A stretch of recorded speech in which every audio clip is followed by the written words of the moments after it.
What's up everyone, how are you all? Today we are back with another blazing Naruto story.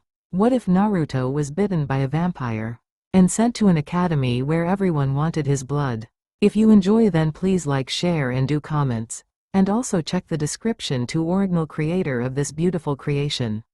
Uzumaki Naruto, that was his given name, Uzumaki. It sounded funny yet it rolled off of the tongue so easily. He gave a small chuckle. After all, he was a happy soul. His father had told him to attend Yukai Academy this year, though he couldn't see the reason behind such an instruction. He knew it would be part of his father's plan. At 16 years of age, going on 17, he was going to be the oldest freshman there. It was going to be a bit of a change. He wasn't used to being around others that were near his age, so this would be a chance for him to make friends. Maybe this was going to be an end to his loner lifestyle? His golden blonde hair shifted in the wind. The majority of it spiked back like those manga characters he read about. Apparently that was cool, while two bangs ran down to his jawline, framing his angular face. A few strands broke formation, falling down and nesting along his nose, acting as a separator of sorts between his two deep ocean blue eyes. He was clad in tan slacks with a white button-up shirt, the sleeves rolled up to his elbows, and a low-cut sweater vest in the school's design. Sitting around his neck was a loose tie. Honestly, he could have gone with the blazer, but those were only for dorks or the main protagonist, right? He wasn't sure why he had to walk down this road to the academy, though he can remember his father telling him to. Giving a small shrug, he continued forward, letting his thoughts take him away on a strange adventure and completely missing the calling of someone before they rightfully crashed into him, knocking him to the ground. Quickly shifting his weight, he spun his body around before it hit the ground, using his hand to stop them from crashing down too hard as the pink blur, more than likely the one that hit him, was stopped from movement by his chest. Sorry, I got dizzy and couldn't see where I was going. Definitely female. Well, hopefully, otherwise this was a male with the anatomy of a girl and the voice of one. So a pink-haired girl knocked him over. There was something strange about that. Maybe this was a repeating joke in another world? It's okay, I guess I should have been off in my own little world. I guess I am just a bit excited. It's my first day of school. Naruto responded with a smile, lifting up the hand he used to stop himself with, only to find it was bleeding a little. It didn't matter much, seeing as he would heal in a few minutes. Though the girl in his lap looked at the hand with worry, nibbling on her lower lip. Sorry, but I can't control it, the scent of blood is just. I'm sorry, but this is because I am a vampire. She leaned forward and sunk long fangs into the blonde neck. He didn't yelp of anything, merely bringing his arms around her and letting her drink to her heart's content. Feeling the first few drops strike against her tongue, her body felt like it was about to melt as she let out a small moan, now thankful for the arms around her so she didn't lose her grip on this new type of blood, one that beat any of those transfusion packs she had before.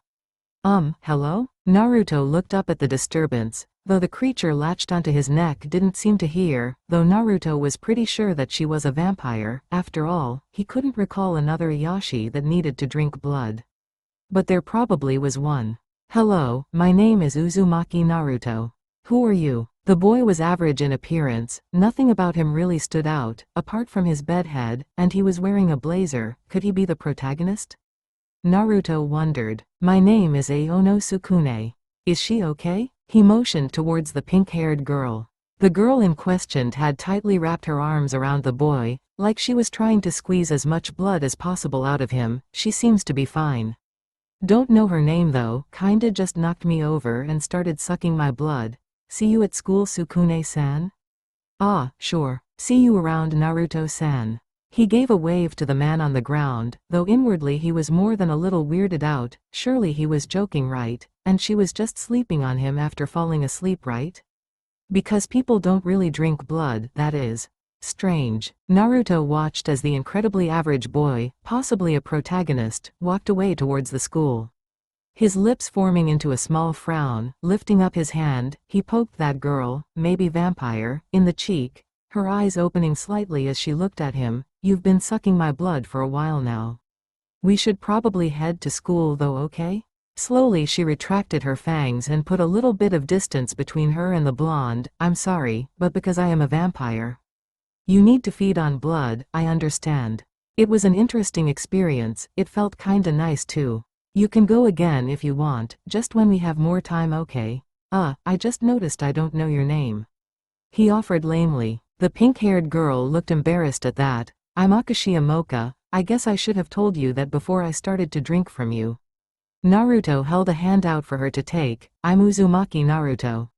I don't really care about that much, it is just pretty cool meeting others that can hold a human transformation.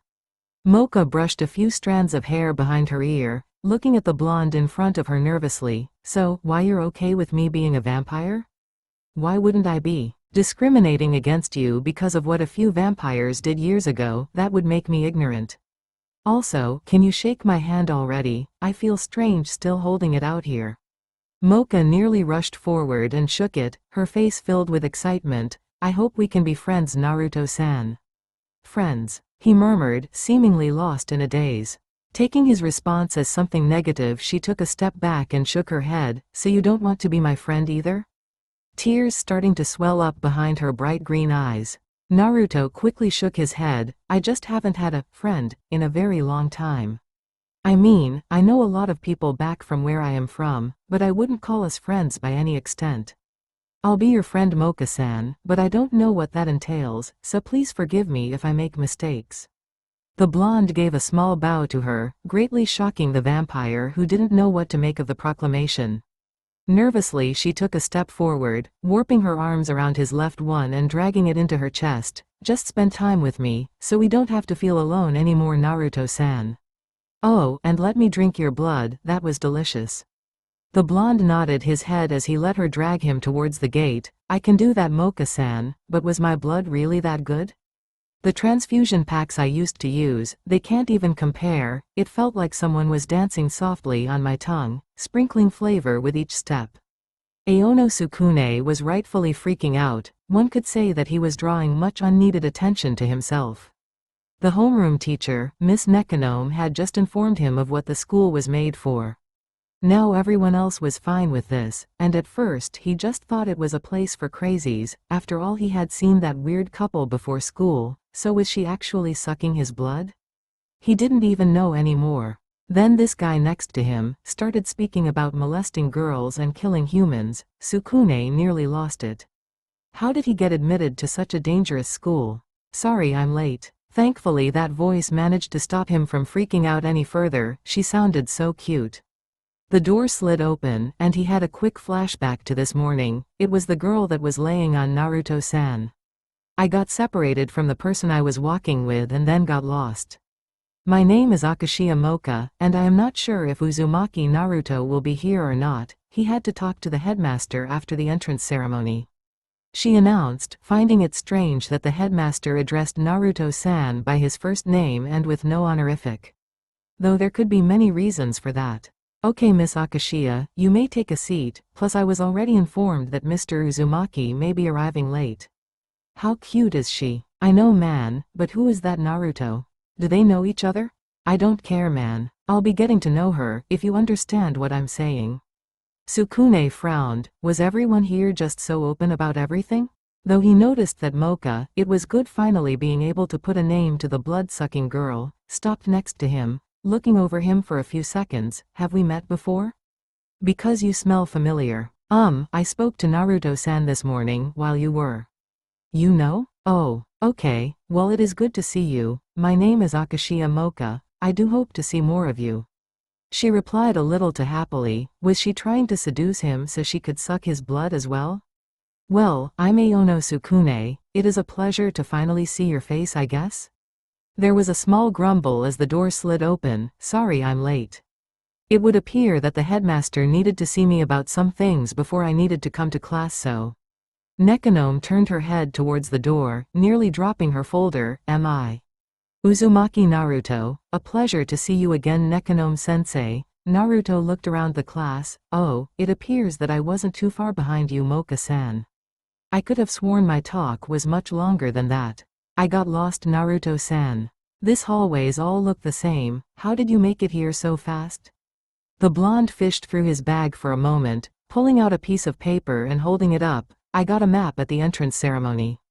Didn't you get one too? Tilting her head, Mocha dug through her bag, only to give a pout. No, it doesn't look like it. The blonde walked forward, placing his map in her hands. Take mine, I already memorized it. He saw a fair amount of different looks on the faces around him. Oh, I'm Uzumaki Naruto. It is a pleasure to meet you all, and I look forward to spending time with each of you. I would happily spend time with you, Naruto-sama. Back off, I saw him first, you harlot. No, he's mine. Naruto backed up a little as some of the girls in class started to fight. He really wasn't used to this. There were way too many people looking at him, so he did the only thing he could think of, talking to people he already knew. Hello, Sukune-san. It is good to see that we are in the same homeroom. Would you like to have lunch together after class with Mocha-san and myself? As long as I am not on the menu? Naruto gave a small chuckle while Mocha scratched at her cheek sheepishly. No need to worry, Sukune-san. Lunch is on me. I'd eat my lunch off of him. So you two met only a few minutes before I met Naruto-san then? Sukune asked, having just gotten the rundown on how they met. Honestly, he thought that they had known each other for much longer, seeing as she was holding his arm so fondly as she dragged him through the hall. Yep, I am sorry I didn't say anything at the time. I was thinking over something else. She trailed a little as drool started to creep from her mouth. Sukune looked at that in bewilderment, before turning his head to find Naruto pull a full roast, clean off of the bone with no effort at all. I think we lost Mocha-san. Naruto gave a small shrug as he patted down his stomach. That hit the spot. Want a drink, Sukune-san? Why, yes, thank you. A coffee if it isn't too much trouble? He watched as the blonde walked away, chewing on the bone that was hanging from his mouth. Sukune turned back to look at Mocha-san, only to find himself dragged up into the air and placed against a pillar. What the hell do you think you're doing, huh? Talking to Naruto-san and Mocha-san? Sukune squeaked out. How had Mocha not gotten out of her dazed state yet? He could feel the arm around his neck grow a little tighter with his words. If his memory was correct, this guy's name was Saizo. Well, you and that Naruto had best stay away from Mocha. I'm going to make her mine. Only what happened next seemed to shock him. One moment he thought his neck was going to be snapped, the next he was on the ground with a sore behind. Looking at the arm that had been holding him, he saw a bone protruding through it, kinda like the one Naruto was chewing on when he left. Gah. Who the hell did that? Ah, that'd be me. A chilling voice spoke as a hand was offered to Sukune. Here, let me help you up, Sukune-san. Looking up he saw Naruto, only he was different from before. His face looked much colder, like he had grown tired of the world. It really made him look much older than he was. He took the offered hand, finding himself lifted to his feet. Thank you, Naruto-san. That's okay, but please hold on to our drinks. It would seem that I have to teach someone a lesson. Placing the drinks in Sukune's care, the brown-haired teen looked over to the vending machine. It was a long way away, to cover such a distance so quickly? Just what kind of monster was the blonde? Saizo sneered at the blonde, removing the bone from his arm and snapping it in half, using it like a knife as he stabbed at Naruto, watching as the blonde held up a hand to stop him. That fool, thinking he would be able to block it like it was nothing. His expression faded though, when he watched the bone snap on the blonde open palm. The flat expression turned somewhat crazed as Saizo found his hand in the blonde's grip. Hey. Hello? Want me to give you a hand here? Saizo was thoroughly confused. Why would the blonde want to help him? Slowly he nodded his head. Okay. Saizo heard a ripping sound as an arm was placed in front of his eyes, blood still oozing from its end, though there was a strange hole in it, kind like the one he got from that bee. Then the pain hit him, leaving him screaming and snapping Mocha from her daze. There's your hand back. Touch my friend again, and I'll give you more than a hand, okay? Saizo picked up his arm, and looked at the smiling blonde, and down at his now detached limb, nodded quickly. Okay, go now. You're starting to stink up the place, okay? Hi. With that, the bully turned and ran as fast as his legs would take him to the hospital. How could there be such a difference between two monsters? Not to mention that neither of them had transformed. That strength shouldn't have been possible. Sukune looked at the scene, no longer feeling like eating at all. He watched as Naruto turned to face him and Mocha, the deranged smile slowly leaving his face as he shook of his hand. Sukune-san. Please don't worry about anything happening, I'll protect you. No matter what the problem is. Thank you. Sukune spluttered out, that wasn't exactly what had been on his mind right now. Did you have to make it so bloody, Naruto-san? Mocha questioned, looking around before covering her nose. It doesn't smell right. Tilting his head to the side, Naruto frowned. Blood smells like blood, doesn't it? Getting a small shake of the head from the pinkette, Naruto shrugged. Well, let's go then, no need to stick around here, is there? And like earlier, Mocha grabbed Naruto's arm, dragging it to her chest, and grabbed her drink from Sukune. She looked at the boy with question in her eyes before he pointed at Naruto. You got me tomato juice? It can be used instead of your regular source of nutrition, can't it? Mocha gave a quick nod. I just didn't think that it was common knowledge was all. Naruto gave his cheek a small scratch. It isn't, but my father has taught me pretty well. The group found themselves walking up a set of stairs. Sukune, feeling this was as good a time as any, spoke up. So what did the headmaster want to speak to you about already? Oh, he had a package for me from my parents. Super secret stuff and all that. The blonde trailed sheepishly as the door to the roof opened. He looked around and let out a breath of air, reaching into his pocket and fumbling around for a few moments, pulling out a lighter and cigarette a moment later, lighting it without a second thought. Nurari, you beautiful man, these are almost as good as ramen. Sukune waved his hand in front of his face and took a step away. Isn't it against school rules to be smoking, Naruto-san? The blonde looked at him for a few moments. Don't think so, plus I'll be fine. I asked the headmaster about it. He said it was all okay as long as I wasn't doing it in the halls. It helps me to keep a level head. Otherwise I can get pretty angry. Oh, like my rosary? Mocha commented, somehow not minding the smell. Then again, she was drinking Naruto's blood earlier today, so there was a good chance that she already knew, right? That's the kind of things vampires were able to do, right? I would guess so, Mocha-san. Naruto replied, letting out a plume of smoke and sighing in response. Sukune gave a confused look that prompted Mocha to respond, if I take the rosary off that is on my chest, I turn into a super scary vampire. So you don't always look like that? He questioned, watching her shake her head quickly. Nope, this is my human form, like what you and Naruto-san are doing now.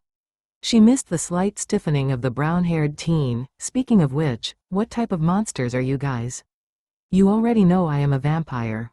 Naruto saw Sukune stammering for an answer and gave a small sigh. It is against the rules to tell you our true forms, Mocha-san. He trialed, watching as Sukune visibly relaxed. Oh, can I get a hint then? And like that he stiffened up more. I guess I can. Me and Sukune-san are unique. I think that there is only one or two like me in the world, and Sukune-san, it is rare to ever hear of one of his kind entering this school. Sukune clicked. Did Naruto know what he was? Earlier it was said that humans never came to the school, so that would make it rare, but if that was the case, how did Naruto know? Mocha poked her cheek as she tried thinking about it. Oh, are you a Kyuubi no Yoko, Naruto-san? Nope. There are a few of those, mostly those Yoko that live long enough and train really hard are up at that level, though making it past 6 tails is really hard. After that it is just said to be time and dedication. To continue growing more. He answered back, showing off the mind of his, though she wondered a little, if he wasn't a creature as rare as that, then just what was he? I can't think of a race that would fit Sukune-san. Sorry. No, Mocha-san, it is okay. In fact it is pretty good. Maybe I'll be able to keep it hidden? Naruto seemed to mull the thought over in his head, doubtful. Though I was told, it is not hard to figure out just what you are, Sukune-san. Or maybe it was because I was told that I am able to see it so easily. A small chuckle left his lips, though it was not malicious at all. It still felt like a bad sign for the young human. I don't think you will be able to hide it forever, though, if it comes down to it, I'll have your back. Thank you? You're welcome. The group fell into a comfortable silence as Naruto finished his cigarette, making the butt vanish into thin air when he did, though as it did, his nose twitched, showing that he had picked up a scent. A small growl left Naruto's throat as he closed his eyes. It's been a while, hasn't it? Mocha and Sukune looked at each other, thinking that the blonde may have been speaking to them, only to hear a small laugh from behind the stairs to the roof. I guess it has. You picked up on me faster than I thought you would, Naruto. Maybe I'm getting a little rusty with hiding. Or my skills have gotten sharper. Though it is hard to cover a scent like yours. Death. Such an ugly thing, yet your kind makes it look somewhat beautiful. Uchiha Sasuke. As the words left Naruto's mouth, the two with him heard the soft steps of someone coming towards them. His raven-colored hair was spiked back, looking kind of like the behind of a duck. Two bangs fell down and framed his angular face while burning red eyes took in the scene around him. He was wearing the same uniform as Sukune, meaning blazer instead of sweater.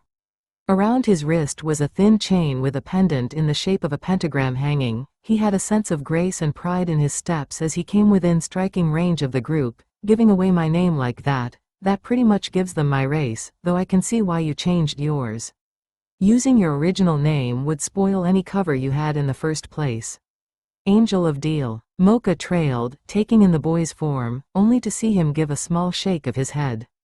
It is fallen angel, though that is a common misconception. All angels deal in death, though my kind has made it an art form. You could call us angels of death, but that is wrong. Like I said before, every angel takes life. My race was just banished and decided to take it to the next level. Though I am still sporting injuries from our last fight, Naruto. The boy trailed, running a hand down his face, showing a scar that ran over his eye before hiding it again. Let him smoke. Otherwise he can get really out of hand. Is that worry coming from you of all people, Sasuke? Naruto retorted, tilting his head to the side in a mocking fashion. It could be, but I spoke to the headmaster when I found something odd in the school today. I mean, it was to be expected. Something like that wouldn't be able to hide from one that can read souls, right? Ah, so you know then? Hi, Sukune, it is pretty rare to see one of your kind here, though there is another. Second year. Or at least he was. Something is off with him, though you already noticed this, didn't you, Naruto? The raven-haired boy taunted only to get no visible reaction from the blonde. I was told about the situation. And I am to be on my best behavior, only releasing my true form is absolutely necessary. The blonde replied calmly. Sasuke gave a small grunt of acknowledgement. Yeah, well, it did take myself and Nii-san to bring you back last time, and that was only a partial release. You really do have anger issues, don't you? Never tried to hide it, Naruto said, giving a small shrug. So what brings you up here? Heard there was a blonde-haired guy called Naruto that a bunch of girls were fawning over. Figured I only knew one person that fit that description. Was a little shocked to hear that you were going to school, though I guess now I can see why. Your father is a very smart man, Naruto. Sasuke scratched the side of his head in thought, pulling something out of his backpack. Even though Nii-san gave me this to hand over to you, I still didn't think you would actually be here, let alone as a freshman. The fallen angel held out a brown package to Naruto, who took it and pressed his lips together. Feels pretty heavy. Hi, but you know Nii-san. He wanted to make sure that you had plenty of them. Knowing you, you'll use them all as well. I don't like how Nii-san and your father always know what is going to happen before it does. Do you think that they work together to make our lives hell? Naruto gave a light chuckle. Maybe. Sasuke turned on his feet, tossing a hand up into the air. Anyway, I'll see you around, Naruto and people that Naruto knows. Giant black wings spread out from his back and flung him into the air, making him vanish from sight. Sukune looked at Naruto in question. So you know? Yep. Oh, speaking of which, Naruto opened up the package and handed each of them a bracelet, giving them a small smile. The chain was pretty thin, though it was heavy, and on the bottom was a locket that a key could go to. It's called a binding locket, though it would be better to call it a friendship bracelet. If you ever get into trouble, it will cause all of the others to sting and allow us to find you easier as the stinging fades the closer we get. Mocha put it on without a second thought. It was the first gift she got from a friend. Well, at least that is the explanation that I got from Itachi, Sasuke's older brother. Mocha let out a small gasp. You know Uchiha Itachi? Ah yeah, he is the older brother of my rival. We have met more than a few times. Very smart guy, really knows his stuff and could probably kill 90% of the school before they even noticed it was him doing it.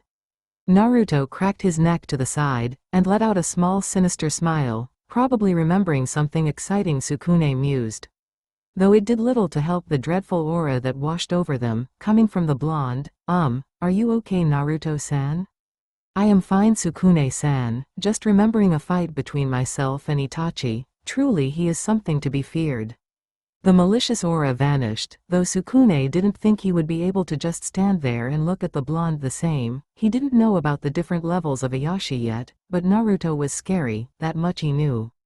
Mocha let out a relieved breath. The amount of pressure that rolled off of the blonde was at least S-class, that much she knew without shifting through anything. That was scary.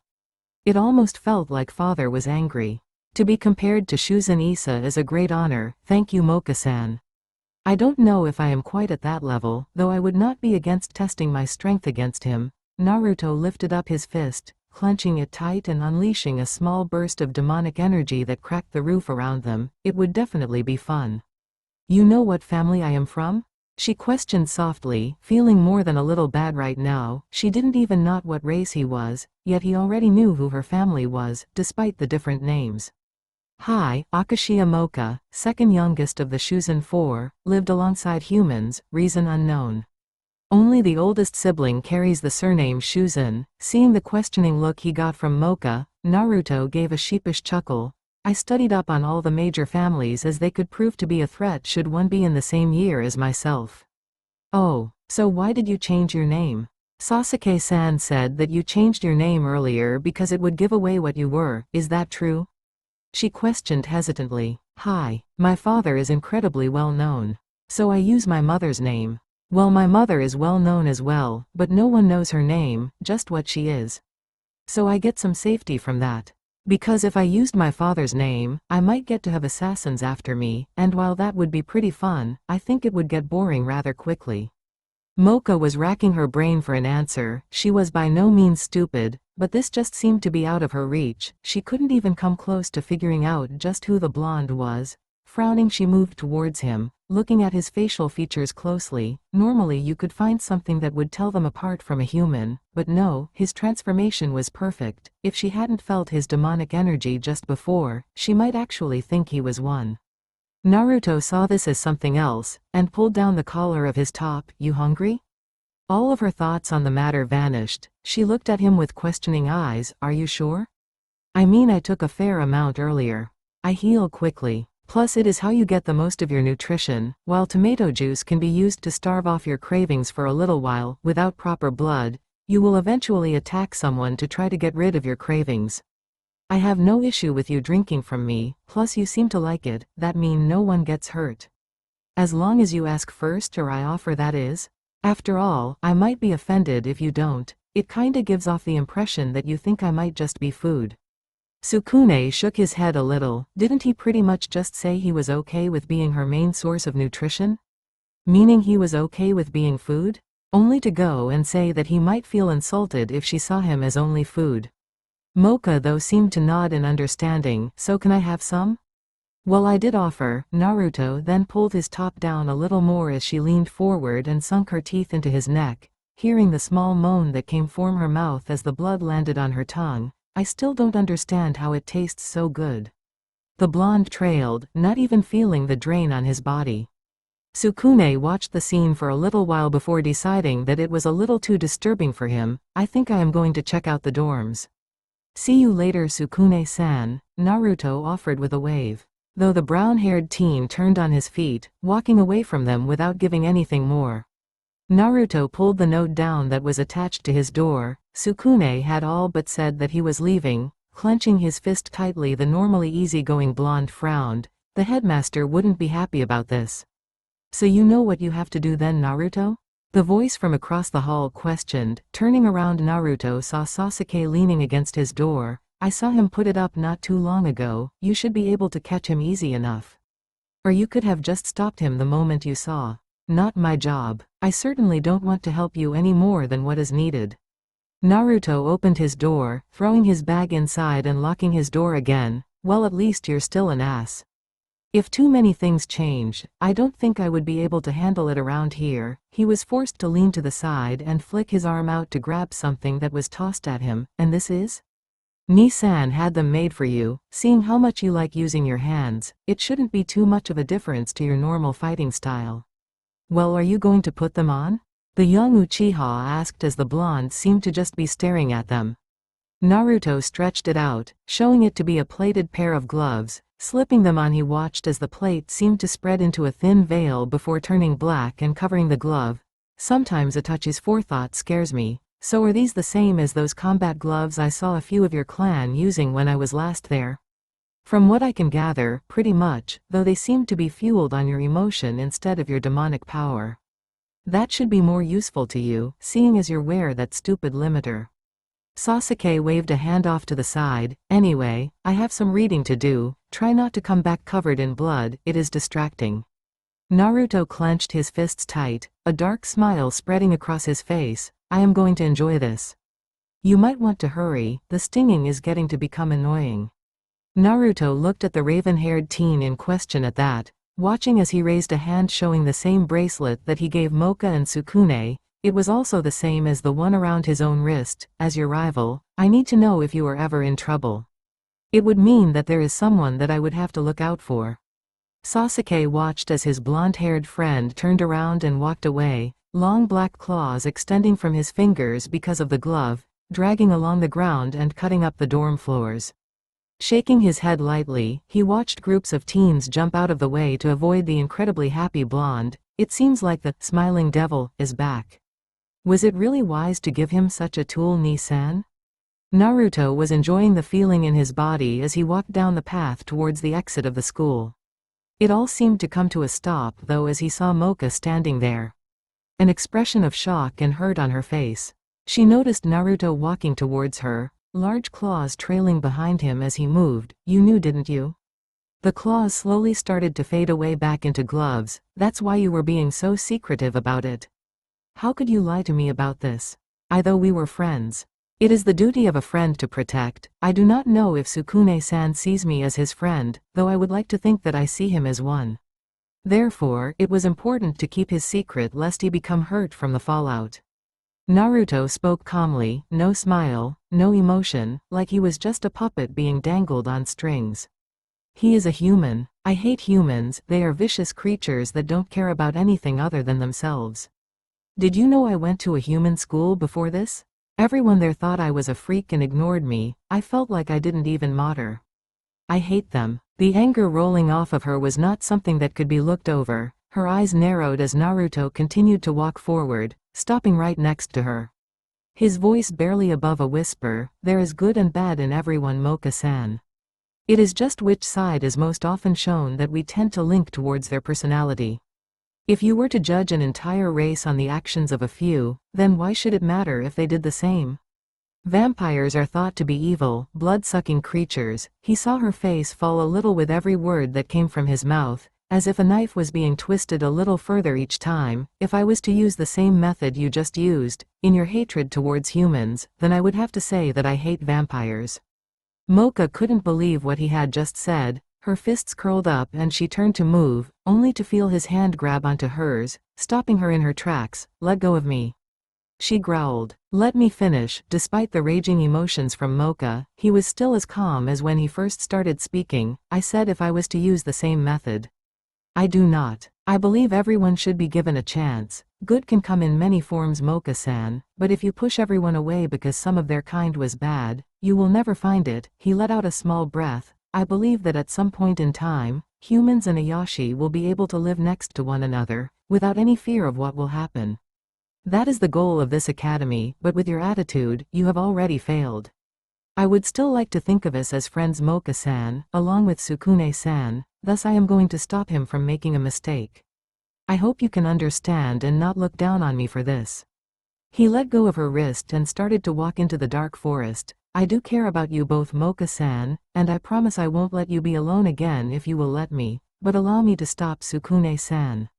I want to be his friend too, because like you, I have felt alone for such a long time. Mocha went to grab him only for him to take off in a burst of speed through the forest. Looking back at the gate, she thought about just going to bed. It would make things much easier, though maybe Naruto would look down on her for just leaving them alone. Biting down on her lip, she started to follow his path. It was pretty easy because of the deep chunks of bark missing from the trees. Maybe it is just for the best that I leave. Sukune looked at where the bus was parked, only to watch as a blur flew past him, dragging a large trench through the ground. He slowly took in the form in front of him. It was Naruto-san, only he was different. a deranged smile etched onto his normal happy face, while long black claws extended from his hands. He looked like a monster, the very thing he claimed to be. You weren't thinking of bailing, were you, Sukune-san? Glowing icy blue eyes loomed over his form, making the young human feel like the blood in his veins froze solid. Aye. Friends don't run when things get tough, Sukune-san. We grit our teeth and push forward, growing stronger with every step. What you're doing goes against everything that I know about being friends. I guess I only have one question, Sukune-san. Are we friends? Those words made him think the next ones that were to come out of his mouth would carry a lot of meaning. Those long claws tore up the ground without any issue. Tearing through the body of a human couldn't be too much more difficult. I am not sure, Naruto-san. I don't think Mocha-san and myself will ever be able to see eye to eye, and I am not suited to being here. Though I was thankful for how you protected me, despite knowing what I was. Naruto raised a hand and Sukune stiffened, thinking it was going to be the last thing he saw, closing his eyes shut, only to feel something slap against the side of his face. I'm not going to kill you. I think we could be friends, Sukune, and I want you to stay here with us. Those gloves though, you should wear them. I'll teach you how to use them tomorrow, but they will allow you to appear like you have Ayashi qualities, and if you hadn't noticed, Naruto lifted up his hands as Sukune opened his eyes, wiggling his fingers. They were those long claws that I was using. I will just need to pay Itachi for another pair. Although those run on emotion, so maybe he thought that I was going to give them to you. But how the hell would he know that there was a human here? You did say that he was incredibly smart and always seemed to know what was happening. What makes you think that I will be able to use them though? Aren't they some kind of artifact? Naruto narrowed his eyes on the teen before letting out a small grunt. Like I said, those gloves will feed on your emotions. The more powerful you feel for something, the stronger that the weapon that the glove turned into will become. So it isn't always claws? The human questioned, looking at the gloves as he picked them up and held them gently. They are a very expensive item of the Uchiha clan. My true form is a mindless beast that wants to tear the world in half. That is why my symbol is claws. Sasuke, his is a chain to control the beast. Each person has purpose, a reason for why they live. One could say that your purpose in life was to come to the academy and receive those gloves from me. But what comes next? Do you go home, leaving behind those that could turn out to be your friends, and live the life of a dropout with this strange power that you don't know how to control? Or do you stay, showing Ayashi everywhere that humans can learn to live with us, just as we are learning to live with them? Naruto cracked his neck to the side, taking in the form of the boy in front of him. I guess this is what you were talking about, father. Sukune was still not convinced, something that Naruto took note of. Channel all of your emotions regarding leaving the school towards the gloves. Let them overflow through your body. If you are that sure on leaving, then you will be able to create a weapon that will be able to wound me. If you can do that, I'll let you leave. Sukune looked at the gloves in his hands, slowly putting them on like Naruto said and drawing on his will to leave the school. A large menacing red and black blade grew from the side of his arm. Though it didn't feel like it weighed anything at all, he looked towards Naruto and pressed his lips into a thin line. I'm not sure about this. I don't want to hurt you, Naruto-san, and I think this really could. The blonde took a wide stance, throwing his arms out to the side. Sukune could feel the same aura from earlier slowly ooze out of the blonde. If you are coming into a fight with your emotions lacking, you may as well just let the enemy have their way with you. This is a fight for your life, Sukune. If you can wound me, you can leave. If you can't, you stay. Sukune took a deep breath and swung his arm down. There was a strange feeling about it, though that could just be the glove, but he felt strong, stronger than he ever had in his life. Making up his mind, he dashed forward, watching as Naruto rose his hand, blocking the wide swing of the blade with the back of his hand and placing his open palm right in front of the human's face. A gentle breeze flowing between the two from the rapid action of Naruto. The blonde slowly took a step back and pushed the blade away from him, lifting up his hand and showing it to Sukune. A tiny, almost unnoticeable mark was on it. This counts as a wound. He pressed his lips together in thought. I am a man of my word. You can go if you want. I think I'll stay. Naruto rose a brow at the soft words from the teen. What brought on the change of heart? You actually care about humans and Ayashi getting along, don't you? Naruto gave a nod at the question, so Sukune continued, then I'll help, after all, that's what friends do, right? They help each other out, they don't turn tail and run when things get tough, they grit their teeth and push through. Right? Glad to see that head on your shoulders isn't just for your bedhead. Naruto gave a small chuckle and put his hand forward. Like I said, Sukune, I'll have your back, no matter what happens. Sukune took the hand and gave a small laugh. You know, I would feel a little better if I knew what kind of a Yashi you were. Not going to happen. If you ever see me release my true form, I am in some deep trouble, so you should run the other direction. Even after all that talk of you saying I shouldn't do that? I can't tell friend or foe apart in my true form. I kinda just attack anything that gets in my way, with power that is unholy and disgusting. Like I said, I am a beast. I know that. I also know that it will be very hard for me to do well in the human world. That's why I want to make it so everyone can get along well. The bracelet around Naruto's wrist began to sting, and from the look on Sukune's face, it did for him as well. I think Mocha is in trouble. I am going to go on ahead, you follow at your own pace and catch up to me, okay? Hi, I'll be right behind you, Naruto. Though the last bit was mostly for himself, seeing as Naruto left as soon as he finished saying, hi. He heard the door to the bus open, and saw the driver take a few steps out and hold out a box of cigars. You should give these to your friend. They help calm him down.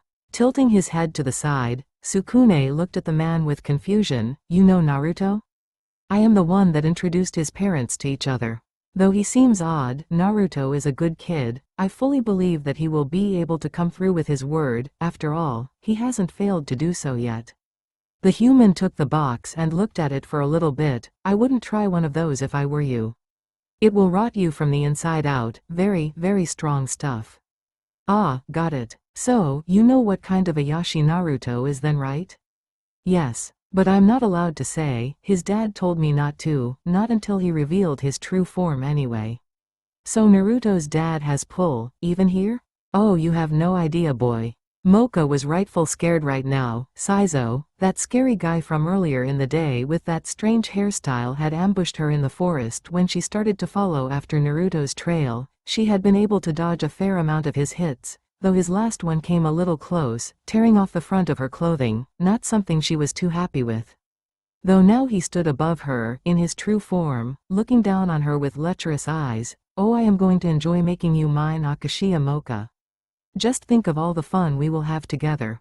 Naruto. Saizo reached up with his hand, letting it hover there for a moment to add dramatic effect, because that is what villains do, right? Before sending it crashing down on her body. She couldn't fight if she was knocked out after all. Only it stopped much sooner than he thought it would have. Hey. And like that, time seemed to freeze for the outcast.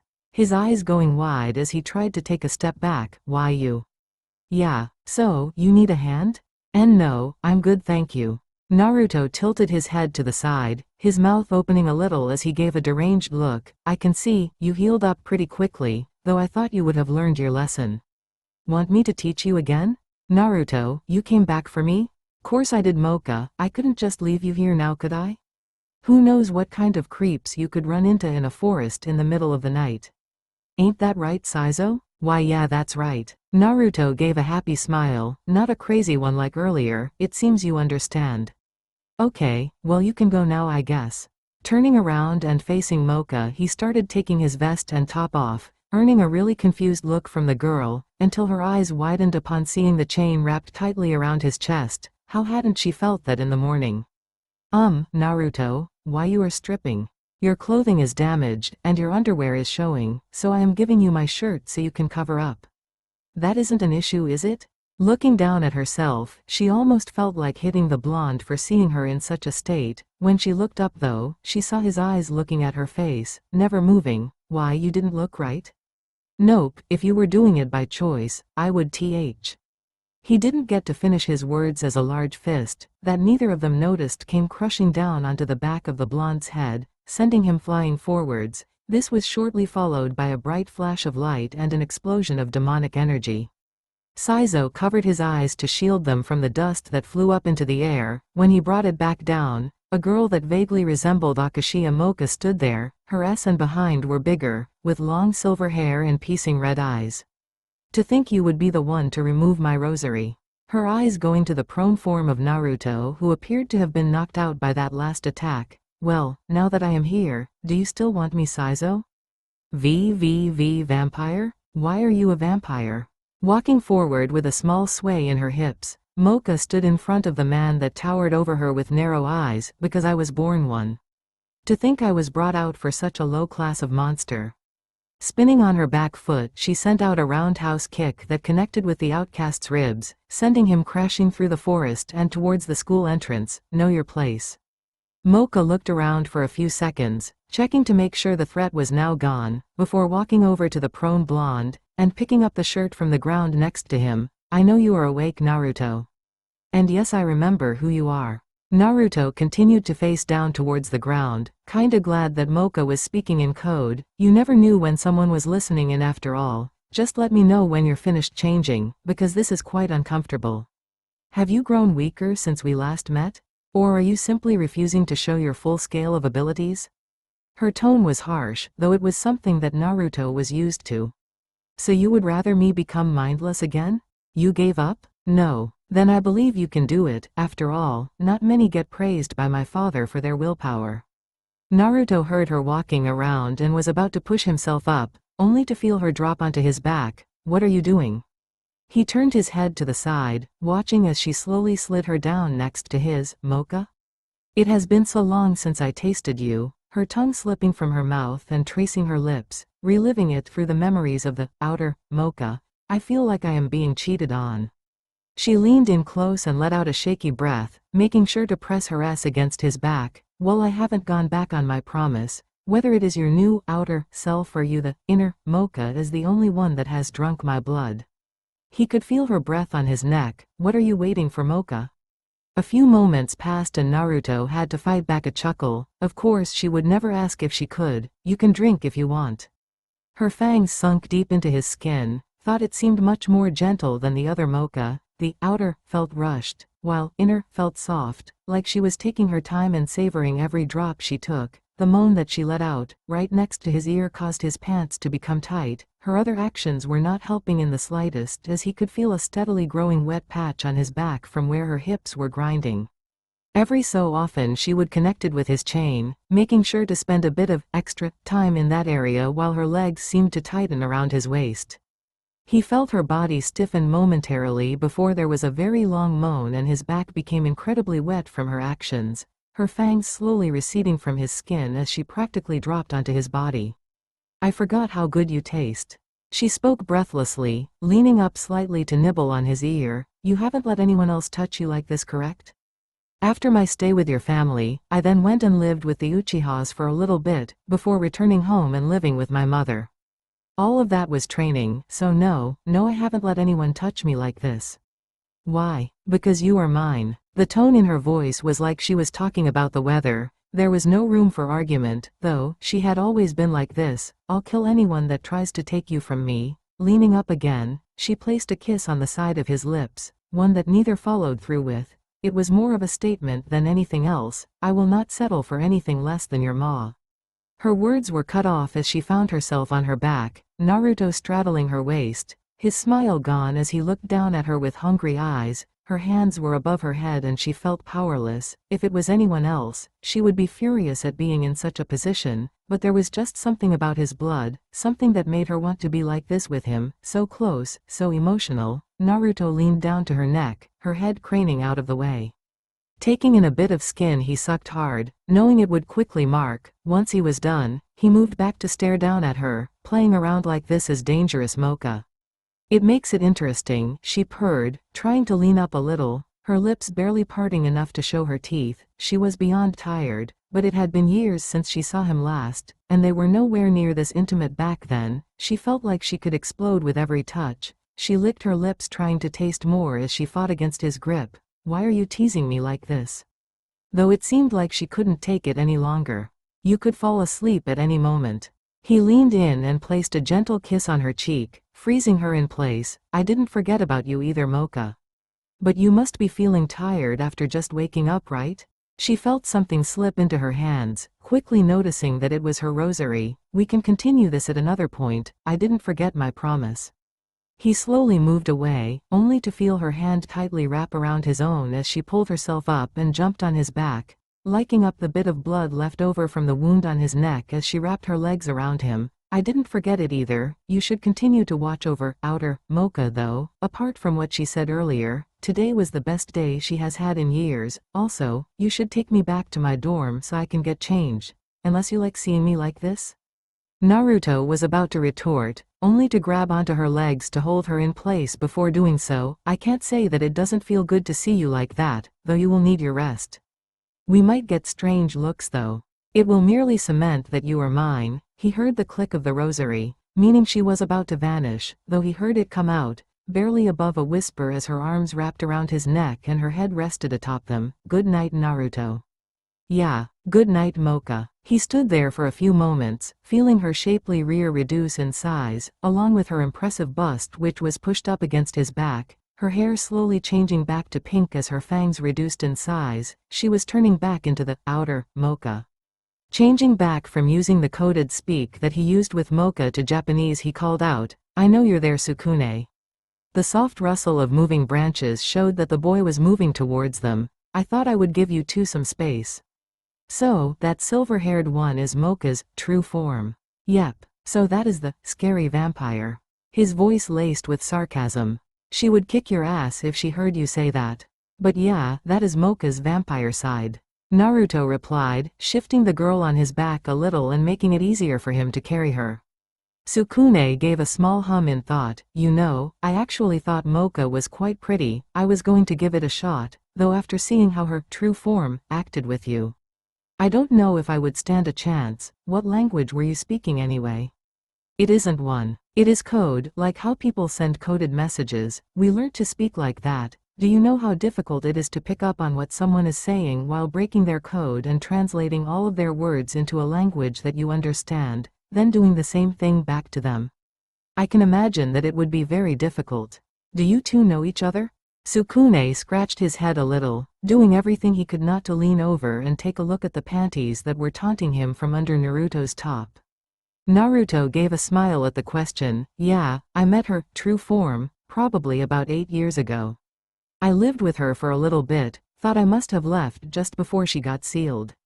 Okay, final question, and this one is bugging me the most. What the hell happened to her clothes? Oh, Saizo attacked. He tore up her clothes and she was pretty much left in just her underwear. I gave her my shirt to cover her up. I am still trying to figure out how to explain this to her dorm manager. Seeing as it is about to pass by curfew, and she is pretty much naked, I am topless and she seems to be passed out on my back. Sukune gave a small shrug. Why don't you take her back to yours for the night, give her a blazer and a new shirt in the morning and let her sneak back into her own room?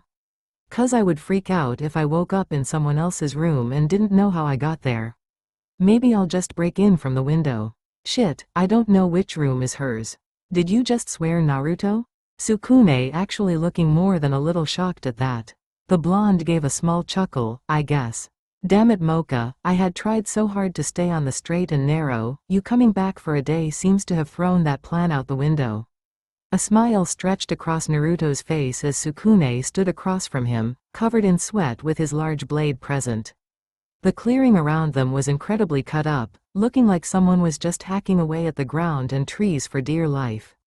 Naruto raised a hand up to his hair, brushing it as the wind blew between them. Can you feel it, Sukune? The trees are asking you to continue. His tone rapidly changing in his sentence, from one of question to a direct order. The brown-haired teen gave a tired groan as he lifted up his hand again, positioning it in front of him like it was a katana, something that Naruto frowned at. Raising his right leg, Naruto stomped it into the ground, launching up a slab of earth. Quickly spinning around, he used his left leg to send it at Sukune, who took a deep breath and cut through the earth, having it fly off to either side of him. Sukune started to think just what kind of life Naruto had to live to train so hard and not even break a sweat. This was all because he had followed the blonde out to try and catch him improving his skills, and for a while it seemed to work. Then, as it looked like Naruto had grown bored, he turned and faced Sukune, calling him out of the nearby shrubs. Now, the young teen was using the gloves that he was given last night, to a point where they might actually be useful in combat. Naruto craned his head to the side, pressing his lips tightly before giving a sigh. Now we are going to increase it a little. You are to stab me. If you cannot before I grow tired of this, I am going to hit you. Sukune stiffened, remembering how easily the blonde had ripped off someone's arm just yesterday. Slowly he gave a small nod. Obviously Naruto was tough, otherwise he wouldn't ask him to do something like this. Still, it felt so wrong. Shaking his head to rid himself of those thoughts, he narrowed his eyes forward, concentrating on stabbing the blonde in a spot where it wouldn't cause too much damage. You can start when you're ready. Naruto rolled his shoulders forward, placing his hands into his pockets. If it were someone else, Sukune would think that the blonde was making fun of him, though after seeing him hurl boulders with those legs earlier, he was not going to think for a moment that Naruto needed his hands to beat him. Twisted on his back foot, Naruto shot forward, appearing next to Sukune, who widened his eyes in shock, taking a step to the side, away from the risen leg and swung out with his blade, only to watch the blonde change his leg's direction in mid-air, crashing it against the blade and sending Sukune tumbling across the ground. I thought I had until you got bored of this until you were going to attack? He questioned as he stood to his feet again, trying to settle his racing heart. No, I just said that I was going to hit you if I got bored. Not that I wouldn't if I wasn't. Now dodge. Naruto appeared in front of him, his foot already raised to strike. Sukune jumped to the side, standing to the open side of Naruto. He thrust forward, watching as the blonde impossibly twisted his body, kicking his weapon to the side with the foot that had been planted on the ground. Sukune looked at the blonde, blinked a few times, shook his head and stared at him again. Naruto was there, standing sideways in the air, a blank expression on his face. That is just impossible. I don't even care what kind of monster you are. He raised his still normal hand and pointed at Naruto with it. That defies the laws of the universe. I know, how can you stand on the side like that? Shouldn't you be falling off the earth? Are you seriously trying to make a joke about this? Is it working? No. Naruto seemed to think on his answer for a moment. Then I guess I am not trying to make a joke? BBB, but you're standing in air? Yep, quipped the blonde in a cheery tone. Sukune shook his head to the side. How? Magic. The blonde answered plainly, with a perfectly straight face. No, I am not accepting that. Magic isn't real. Naruto laughed at the teen. Tell that to witches. Witches aren't real. Tell that to witches. Sukune just shook his head, watching as Naruto pulled a cigarette out of his pocket, lighting it with a small flame that went sideways instead of up, his jaw dropping. No. This isn't real. Totally real. Naruto paused for a moment before smiling. Like witches. Witches aren't real. Naruto tilted his head upwards, which to him was sideways. So you accept vampires, the fact that I am some super demon, and that Sasuke is an angel. But witches, like the most simple of monsters, can't be real? Sukune stared blankly at the blonde for a few seconds before shrugging. When you put it like that, I guess they could be real? The blonde gave a nod and dropped down to the ground, landing on his feet like nothing had happened, before walking up and slogging Sukune in the face. The brown-haired teen going down like a sack of flour. You probably should have dodged that. He looked at the boy for a while, only to see that he wasn't getting a response. Oh. You knocked yourself out. Quite the defensive technique. Mocha looked around, a blush staining her face. She had the dirty dream last night, and her blonde friend was the main part of it. Though neither of them seemed surprised at it. When she woke up she felt incredibly good, and not in the, she had a good dinner the last night followed by even better sleep. Actually, now that she thought of it, did she have dinner last night? Outside of the dream, that is, and secondly, how did she get back to her apartment? Though in the dream, Naruto gave her his vest. It would kind of explain why she found it in her room though, wouldn't it? The shirt was staying though. She could just say that she lost it somewhere. Holding her handbag up, his vest was lightly tossed over her arms. It also explained part of the reason why she was waiting for him at the gates. Her head snapped up into the sky as she heard something fluttering and the rattling of chains followed by the sound of someone screaming. There was topless blonde whose chest was wrapped up with chains, a body she had seen quiet closely last night landing in front of her, as Sukune seemed to be trying his hardest not to throw up. The blonde dropped Sukune to the ground as he laughed at the teen's appearance. Said teen gave a glare back. We are never traveling like that again, Naruto-san.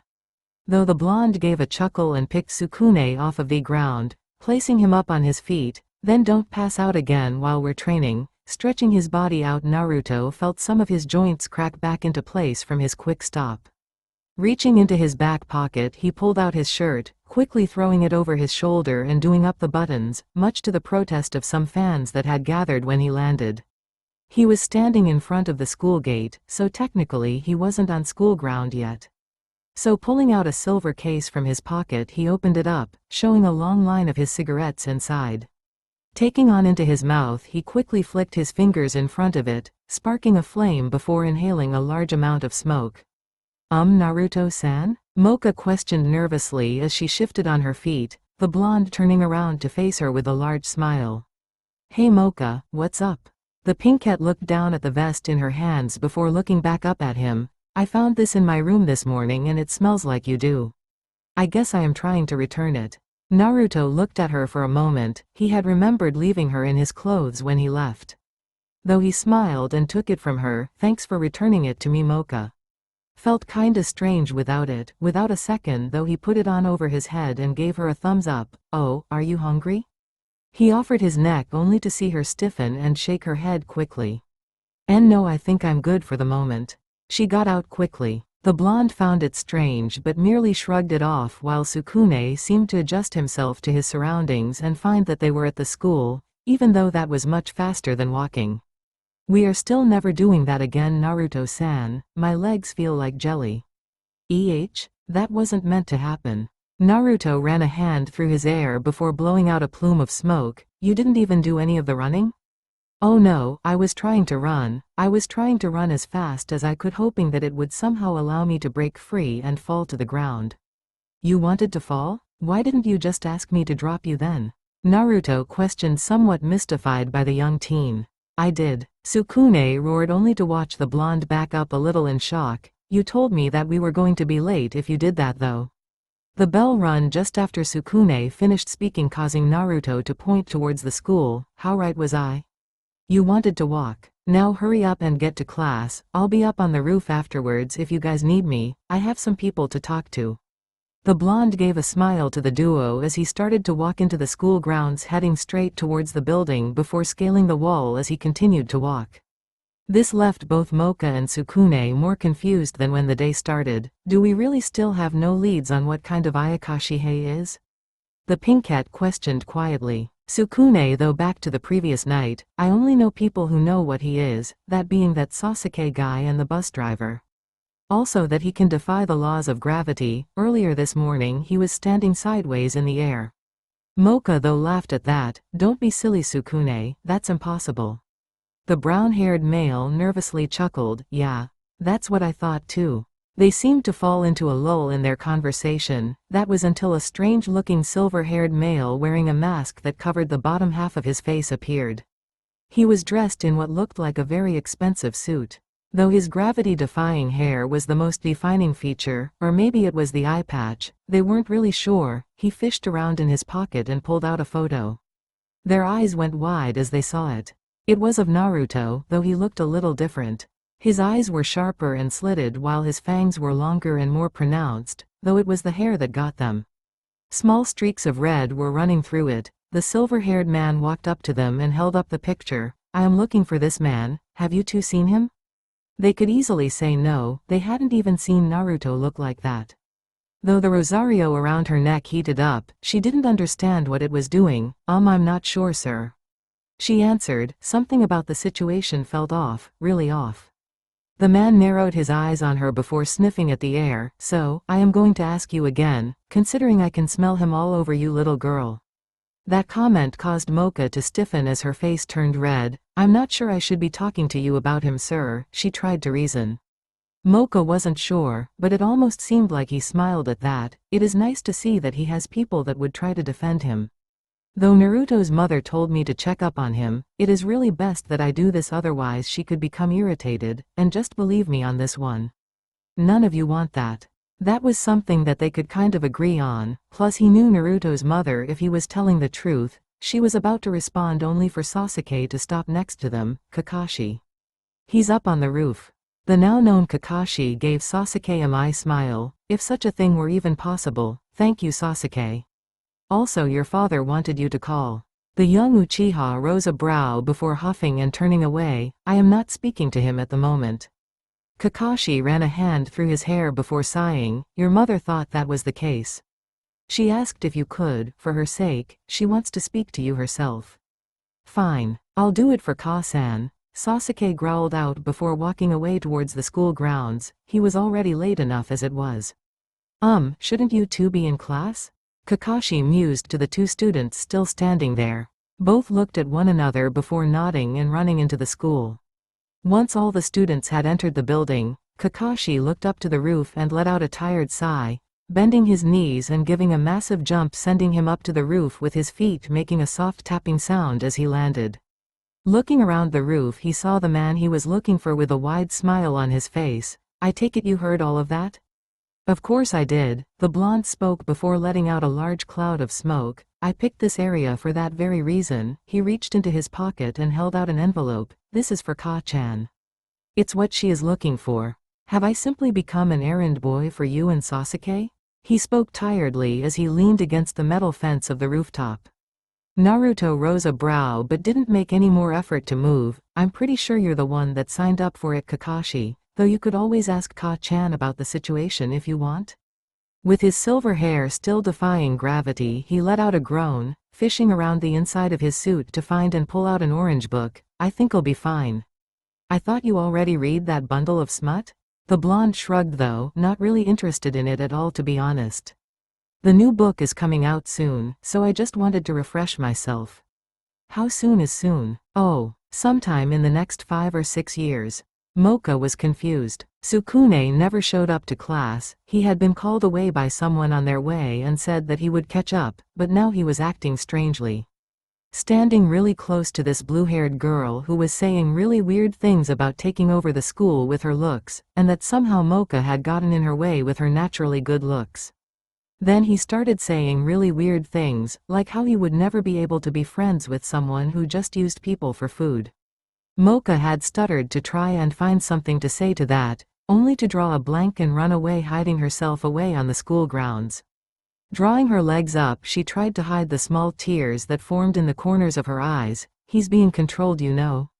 Startled at the sudden voice, her head shot up and she looked around, but there wasn't anyone there. Down here, trailed the voice, causing her to look down at the rosary around her neck. Why, you can talk? Due to certain events, I have been much more awake. But really, that human, he is in trouble. That woman was a succubus. Their kiss isn't that toxic to an Ayakashi like us or Naruto. In fact, I don't think that even their most powerful illusion would really affect us, but to a human it could be incredibly dangerous. Mocha frowned at what the cross had said. You know kind of Ayakashi Naruto-san is? You know what he is, deep down you do. But enough of that. Naruto seems to have taken an interest in this human, so let's at least not let him die when we could avoid it, the rosary stated with certainty, though it caused Mocha to worry a little at how confident she could be. Though she still stood up and nodded, I'll do my best, but isn't Naruto-san the one that can remove the rosary? What about the honor of being a vampire? Have you really become so dependent on someone after a single day, Mocha? Slowly she shook her head and clenched her fists tight. I'll figure it out when we get there. Where are they? The nurse's office, at least that is where the scent of human is the strongest. With her goal now in mind, Mocha set off to find the nurse's office. It was really easy to find actually, there were large arrows pointing to it. Did the students here get hurt that often? Well, from what she had seen so far, then yes they did. Kicking open the door to the office, she caught the succubus trying to force herself on Sukune. At least that was what it looked like. Maybe it was the other way around and she needn't worry? Sukune-san, do you need help? His eyes went wide and his head nodded frantically into the chest that was close to the point of suffocating the male. Running forward, Mocha used some of the super strength she had and pushed the succubus off of Sukune and carried her out of the nearby window, ending in them plummeting down to the grounds below. Being that they were on the 3rd level of the academy, it was still quite the fall. The succubus was able to get out of Mocha's grasp and kick her towards the ground while she spread her own wings and flew away. Gritting her teeth, Mocha prepared to hit the ground, only to feel a pair of arms wrap around her as her angle of descent changed and she came to a skidding stop along the ground instead of a face-first drop. "You could have at least given me some warning you were going to do that, Mocha," a familiar voice called out. Looking up, she saw the blonde teen she came to know yesterday holding her. "I'll be up on the roof if you need me." The words from this morning played in her head and inwardly she gave a smile. Had the rosary known that? "Sorry, I just wanted to help Sukune-san." Naruto nodded and placed her back on her feet. Standing up, he dusted himself off and gave a wide grin. "You want to handle this one, or should I?" Mocha looked between the floating succubus and where she had broken out of the school. If the rosary was released, she could easily fight and win this, though she hadn't seen Naruto fight, well, properly anyway. Maybe if she saw him fight she would be able to tell what he was. "A succubus is a pretty high-class monster. Will you be able to fight it if you stay sealed?" The blonde paused in his movements before turning to face her, his grin stretching wide. "I know, I'll do a partial release." Lightly grabbing onto the collar of his vest, he pulled it and his shirt off in one fluid motion. Stretching his right hand out in front, he gave a short "ha" before he literally exploded in red and blue fire-like energy. The succubus was pushed back into the air while Mocha grabbed tightly onto a nearby tree, digging her fingers in tightly as she clung for dear life. Then as suddenly as the force appeared, it started to diminish, seemingly folding back on itself and rushing towards the center where Naruto stood. No longer were violent winds tossing everyone about, and they were able to focus on what was happening. That is when he stepped forward. His hair was longer, coming down to the middle of his back and swept backwards in matted locks. A few of them had turned red, while slits formed in his deep blue eyes. His fangs became longer and his already impressive muscles seemed to bulge under his skin. His nails became longer and grew darker in color as his school pants looked ready to burst before the energy quickly surrounded them and turned them into tattered robe bottoms, while wisps that were left over formed into tight golden frames that clung tightly to the top of his ears, forming long spikes that trailed out behind him. Mocha felt the rosary heat up immensely, as if it were trying to tell her something. She held it tight, as if doing so would allow them to speak through their emotions. Though nothing changed as the blonde flexed his hand and looked around. "What is your name, succubus?" he questioned slowly. "KK Kurono Kurumu." She struggled to breath out, feeling his intense gaze on her form as her wings maintained her height. Naruto shrugged his shoulders and lightly pushed off the ground, his form hovering into the air and freezing everyone around him in shock. "I think I'll just call you succubus. I also don't like you." He vanished only to appear again behind her, his arm already drawn back. "Goodbye, succubus." Kurumu went to turn around at his voice only to feel a crushing pain strike into her back and send her hurtling towards the ground at full pace. She was able to thank another force in the universe that she didn't go splat when she landed. Looking up, she saw the dark bangs of the boy from her class that hadn't spoken a word to anyone, and only gave her a bored glare when she tried to charm him. "You Uchiha-san?" she stuttered out, not knowing his first name. Though his eyes were looking at the blonde whom had yet to float back down to the earth. "It was necessary to fight a succubus?" he questioned with a small amount of venom. He gently placed Kurumu on the ground before stepping in front of her. "If you can move, get out of here. This is above your level." While she felt beyond insulted at that, after taking a step and nearly falling back down from the damage that had been caused in one strike, she noticed that it may have been a lost hope to fight against the mysterious blonde, who was now stretching his legs out with his movements, throwing out limber kicks and quick punches that Kurumu knew were capable of large amounts of pain. "What level are you at?" Sasuke commented as he grew large wings from his back and let a flaming chain fall down from inside of his shirt. Naruto rose a brow at that before flipping through the air and using his hands to spring himself back. "Blood, now let me stretch." "Sasuke, do you know how many years it had been since I have released it all?" Oh yes, Sasuke knew how many years it had been. He was there the last time that the blonde let parts of his true power out. Everyone around them should just be thankful that blood was only the first seal. If it had have been bone, then Sasuke would be needing some serious backup. The final one though, nothing short of one of the Dark Lords would be putting Naruto back to sleep. "No, I remember, you gave me a nice scar the last time you released Naruto. Now why don't you just go back to sleep now?" The blonde tilted his head to the side. "I really don't feel like it." "Why don't you make me?"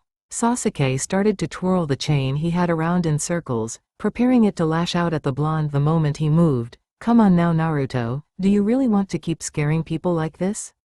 Naruto let a wide smile spread across his lips as he pointed a clawed finger down towards Mocha. Mocha already understands what I am. As for the succubus, I don't like her. Yes, we know you're not a fan of Kurono-san, though Mocha-san doesn't seem to know this. Sasuke tried. He had seen Itachi manage to talk most of his power away, and while there was a chance that he could win at this point, Sasuke would rather not get into an all-out brawl with the blonde on the second day. Bah! Sasuke widened his eyes as Naruto appeared in front of him, barely able to use his chains as a shield before the blonde's fist sunk deeply into them, still nearly hitting the young Uchiha. Let me have some fun Sasuke, it is so boring inside of this head. Sasuke let out a grunt as chains shot out of the ground and wrapped around the blonde's arms, holding him in place. Mocha-san, Kurono-san, you should both get out of here. I don't know how much longer I'm going to be able to hold him here with me.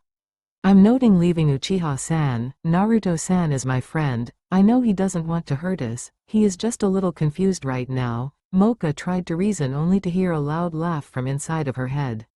A little confused? No, this is Naruto. You are mistaking him for his sealed personality. Here he doesn't really care so much about what happens to everyone around him.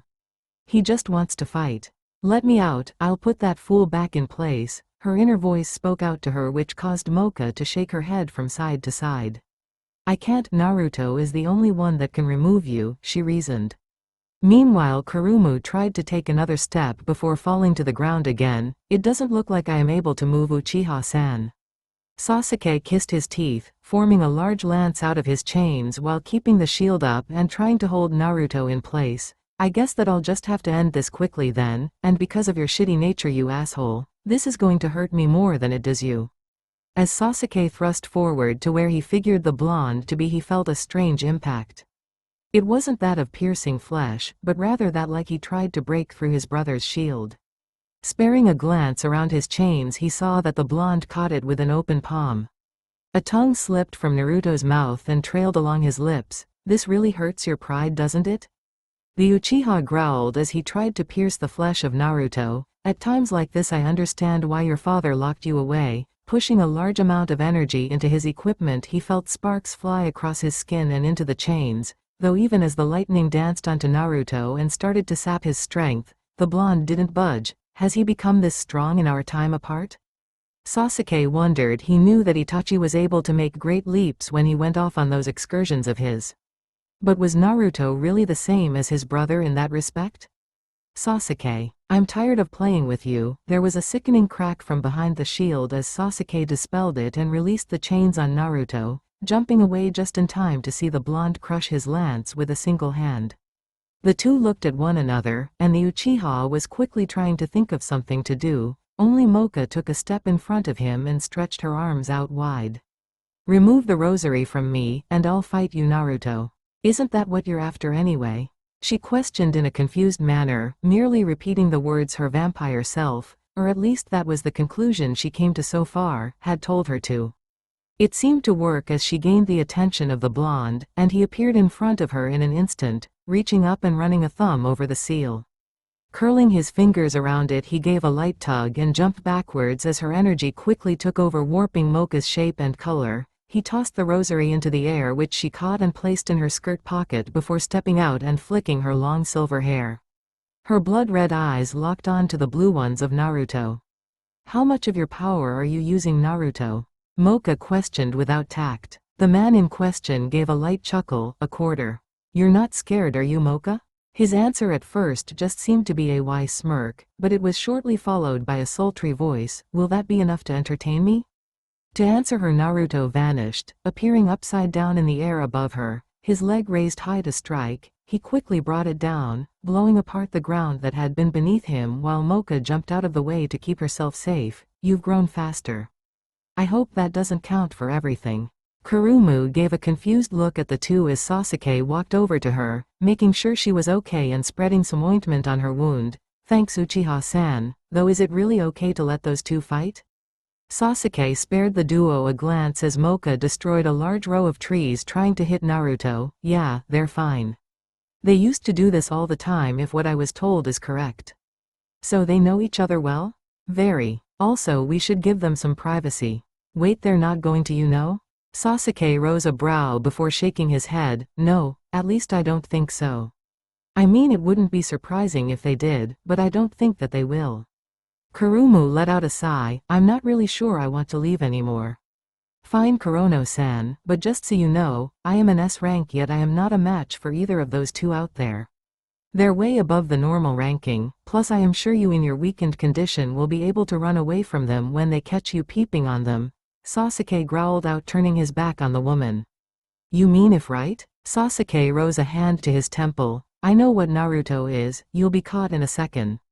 He could have ended you with that punch. I think it was just a warning. A warning? Yeah, like stay away from Sukune, or change your act. Let's just get you to the nurse's office and away from the super monsters. Sasuke swept an arm under her legs and pulled her up close to his chest, carrying her bridal style. Remove the thought from your head. I don't let anyone ride on my back. I'm not some kind of animal.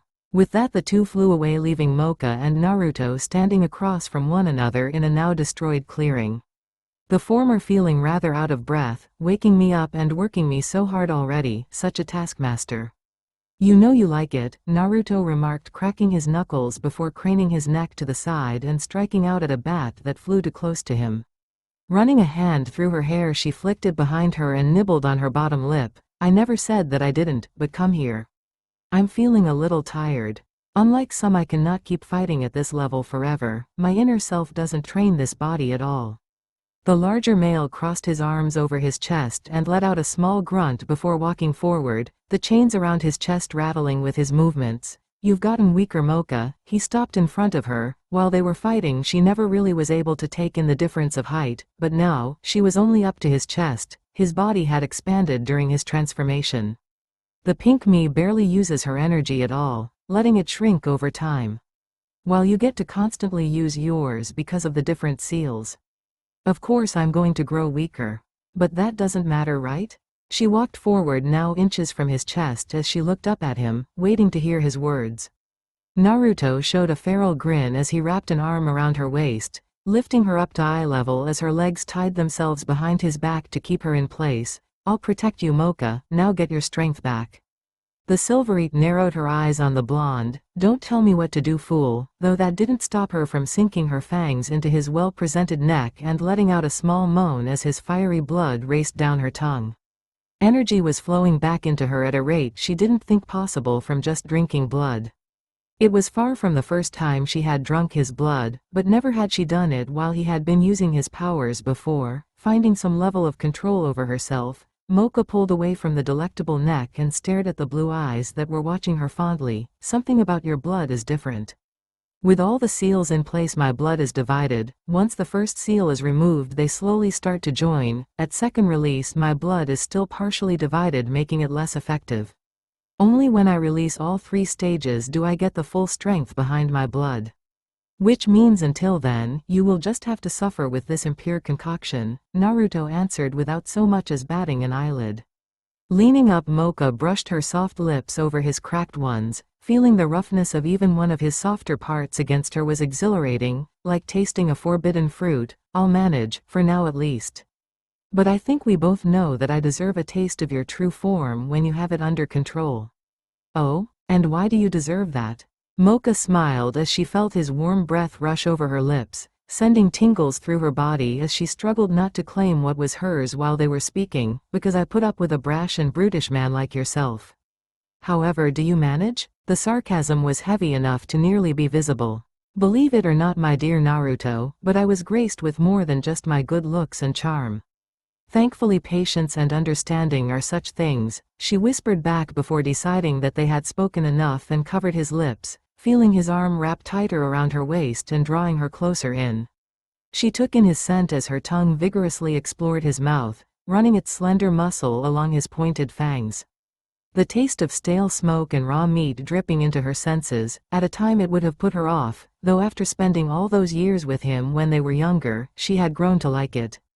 It was relaxing in its strange combination.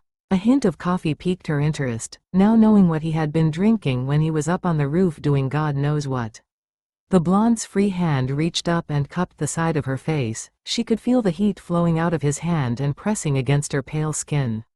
She broke away, leaving a small trail between their mouths as she rested her forehead against his, closing her eyes in thought. I have decided that we need to spend more time together, like this. She ran a hand through his hair and placed a kiss on his forehead. The pink me doesn't understand us. Mocha felt Naruto chuckle through her hips. Well, she does not know me, nor you. He leaned forward and nibbled gently on her neck, taking in the herbs that she used to clean herself with this morning. She moaned as he sunk his fangs in a little deeper, nearly piercing the skin. Letting out a small hiss, she pulled away and placed a finger against his lips before wiggling it from side to side. Naughty. Though she leaned back in and wrapped her arms tightly around his neck. We should part here before you lose control of yourself. I don't think I have any issue of that, Mocha, Naruto teased, feeling her tighten her grip around him as a silent warning, though I think you still have homework to do, and need to catch up on some sleep. With one arm wrapped around his neck so she didn't drop straight down to the ground, Mocha tapped his supporting arm with her other, letting him know to put her down. With reluctance he did, watching her take a step away before smirking and dusting herself off. Don't make me wait so long next time, okay?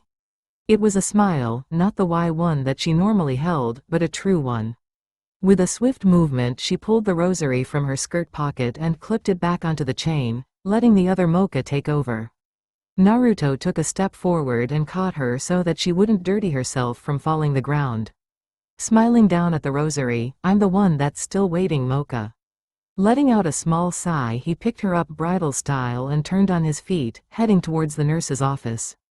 Sasuke let out a small growl as he once again forced Kurumu down onto the bed. The succubus was quite adamant that she needed to repay him for saving her life. Even going so far as to say that it would bring shame to her family if she didn't. Though Sasuke knew better, in reality it was because she was trying to use his power to help her heal, or at least that is what he put it up to. He wasn't even really surprised when she started to complain about the heat and took off her sweater, even airing out her barely done-up shirt. Thankfully this stopped as the doors were pushed open and Naruto walked in, still in his partial release. Kurumu froze in place, as if thinking that if she stayed still he would forget that she was in the same room, and her plan seemed to be working as he walked right by her and placed the now pink-haired Mocha onto one of the beds and sent a questioning brow to Sukune, who gave a sheepish laugh at what had happened. Sasuke, have you made a verdict? He questioned calmly without even looking towards the Uchiha. Said team gave a smirk, trust in the blonde to relinquish all responsibility for the somewhat attack that Kurumu tried. She's decided that she wants to make it up to us by looking after Sukune and Mocha if the both of us are ever called away for something. The succubus wasn't stupid enough to miss that they were speaking about her, though she widened her eyes in shock when Sasuke said that. It was though, at this point that Naruto turned around and eyed her with caution. Is that so? Her shock quickly turned to fear as she nodded her head quickly. Oh, of course, I understand that what I did was wrong. Naruto gave a small nod as he moved over to a nearby chair and played with the chains around his chest for a few moments before his body started to shrink and his hair grow shorter. The whole process only took a few seconds for him to return to normal. Well, as much as possible, a single red streak was left in his hair, hanging down near his left eye. Good, he rubbed at the bite marks on his neck as they vanished. I would hate to have to kick your ass again, Kurono-san. The succubus seemed at a loss about how casually he spoke about her recent abysmal defeat even as he donned his shirt and vest, hiding his impressive build. Pulling out a silver case, he pulled a stick out and placed it on the edge of his lips, walking towards the broken window and taking a step outside before lighting the cigarette. It would be that moment that Naruto's homeroom teacher walked into the office, letting out a tired sigh at the blonde. Technically, he wasn't breaking any rules. It was clearly stated that they were not allowed to smoke inside the halls of the school. Seeing as he was levitating outside of a window, he was safe. Holding up an envelope in her right hand, she placed her left on her hip. I have a letter for you, Uzumaki-san.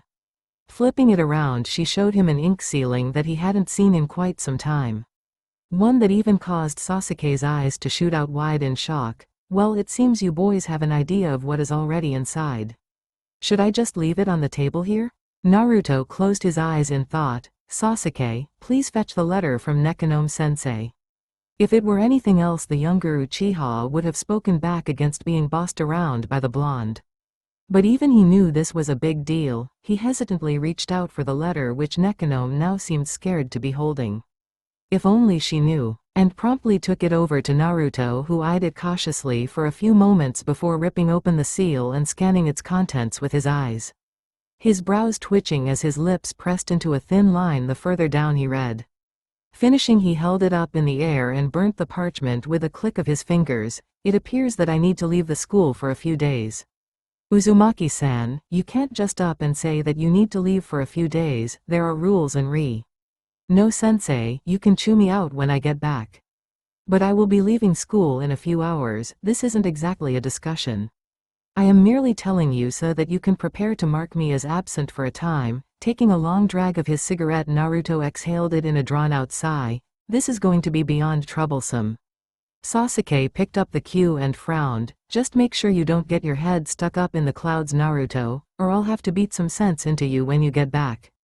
Taking another long drag, Naruto finished off his cigarette before making it vanish, exhaling a much larger cloud than one would expect before he walked inside the room, picking up a scalpel and making a cut along his wrist. Picking up a nearby cup, he drained a fair bit of blood into it before wrapping it and putting it into the fridge, sending a knowing look to Sasuke as he turned on his heels. I'll be back in a week or so.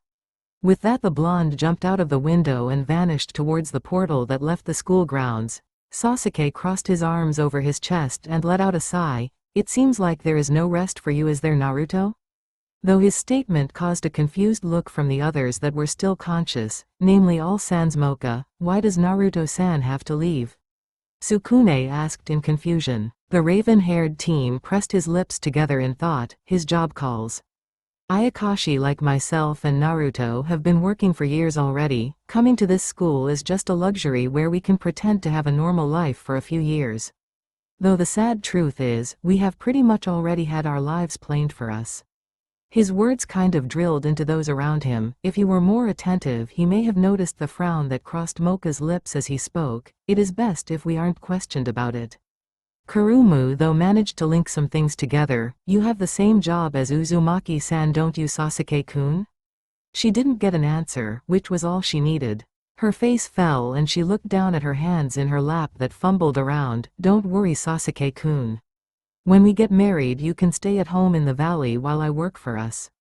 She cheered, trying to lighten the room, which had quickly turned somber. The Uchiha merely stood up and shook his head as he walked away. Mocha-san, you should take that blood he left before it gets too cold. Sprouting his large black feathers from his back, Sasuke reached the window and tightly gripped the wall, crushing it with his strength. A fool's dream to play pretend. What a nice thought, though. With a great flap, he vanished up into the skies high above as Mocha sat up now that her cover was blown. She, like Kurumu, had put the pieces together. Her blonde friend was a hitman, that plus she had another strange dream with Naruto. At least she thought it was him. It looked kinda like the man in the picture earlier. How long have you been awake, Mocha-san? Kurumu questioned. There wasn't any hostility in her voice, though she wasn't exactly pleased with what had happened. And although she felt a little childish about the answer, she still stated it. I woke up when Naruto-san poured his blood for me. The smell of it in the air had nearly caused her to jump up and instantly start feeding.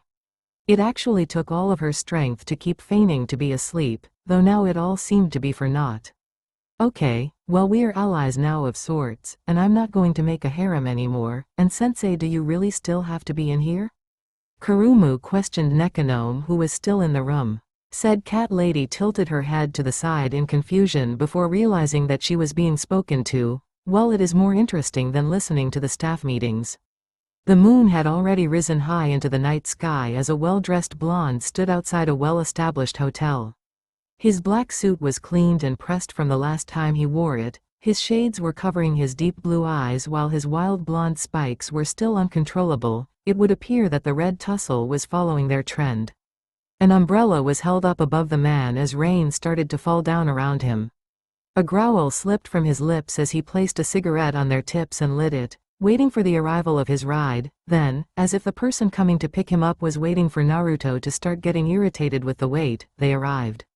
A long black car pulled to a stop in front of him, at the bottom of the stairs.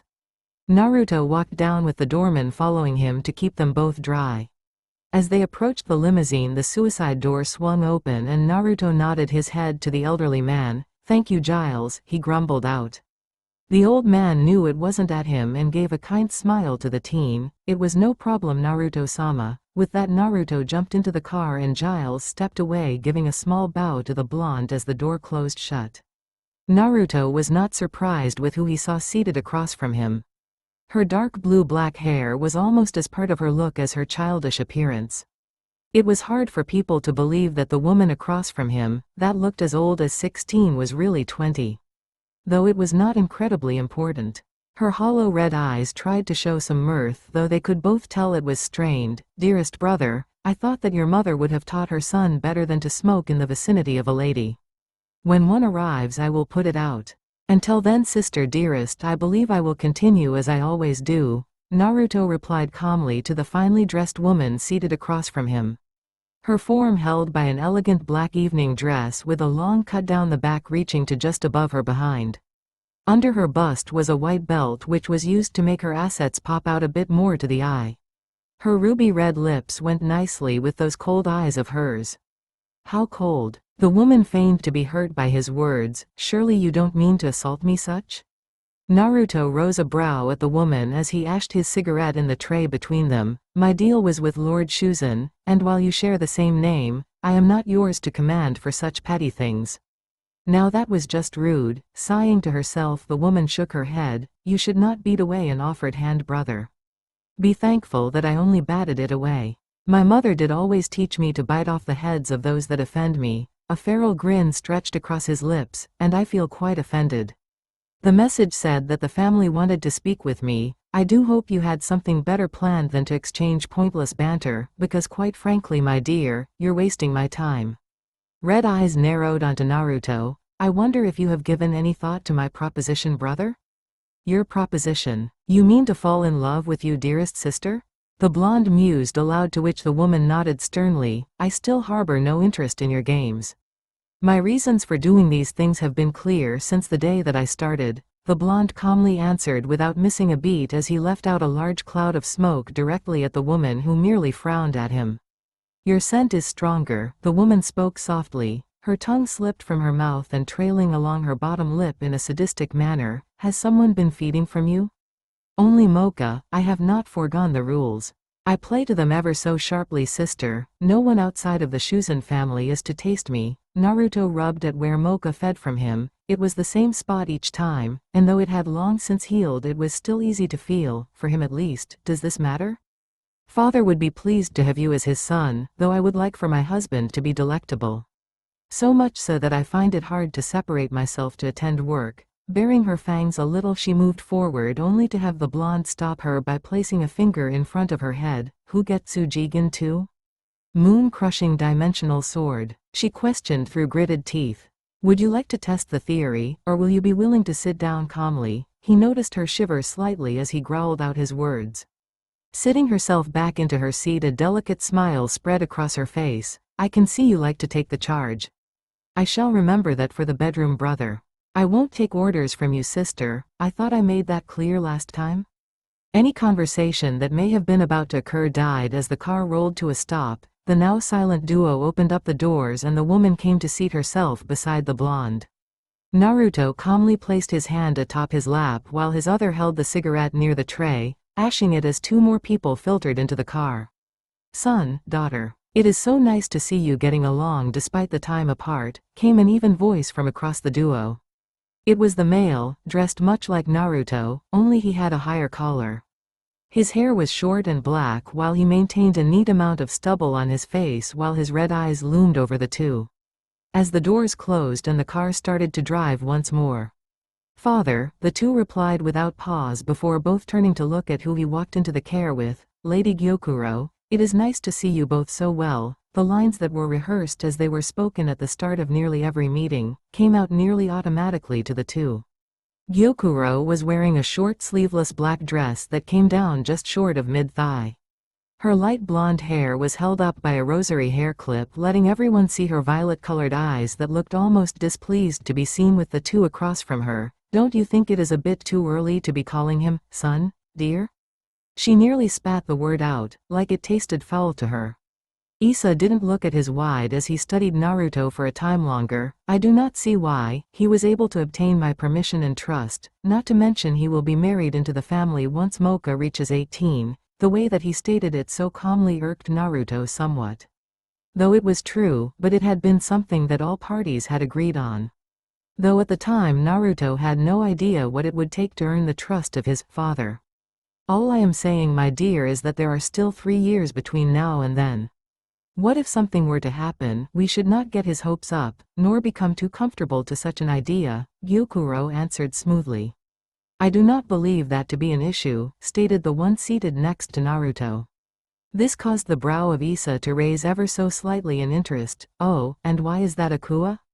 The now named Akua gently moved her hand to rest on Naruto's lap. If some kind of falling out happens between them, I will cure the ill heart of my brother by showering him with love, father.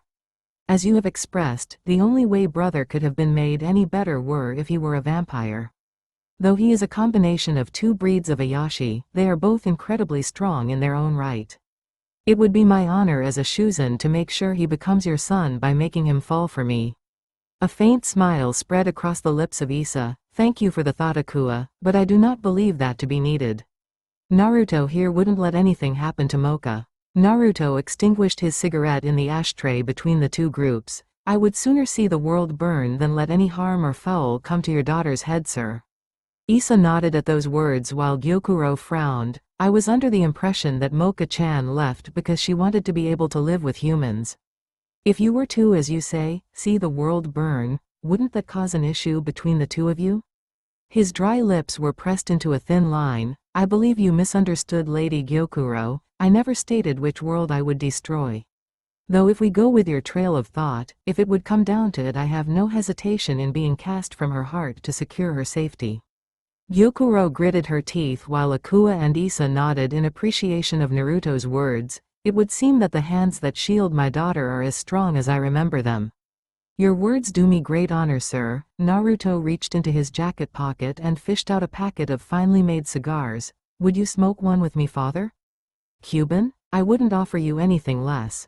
Issa took one from the packet and chopped off the tail before placing it in his mouth and having Gyokuro light it for him. The same happening on Naruto's side of the car, only with Akua smirking at the blonde's clever play. Naruto knew just how much Akua and Gyokuro hated the smell of smoke, thus it was only natural for him to use every opportunity he could find to blow as much of it out as he could. Bringing Issa into his play was a very tidy move, as neither woman would dare say a word against him. Issa breathed in and rolled the taste around in his mouth, his brows giving a confused expression. It tastes a little different. Good but different. I am glad you are enjoying it, father.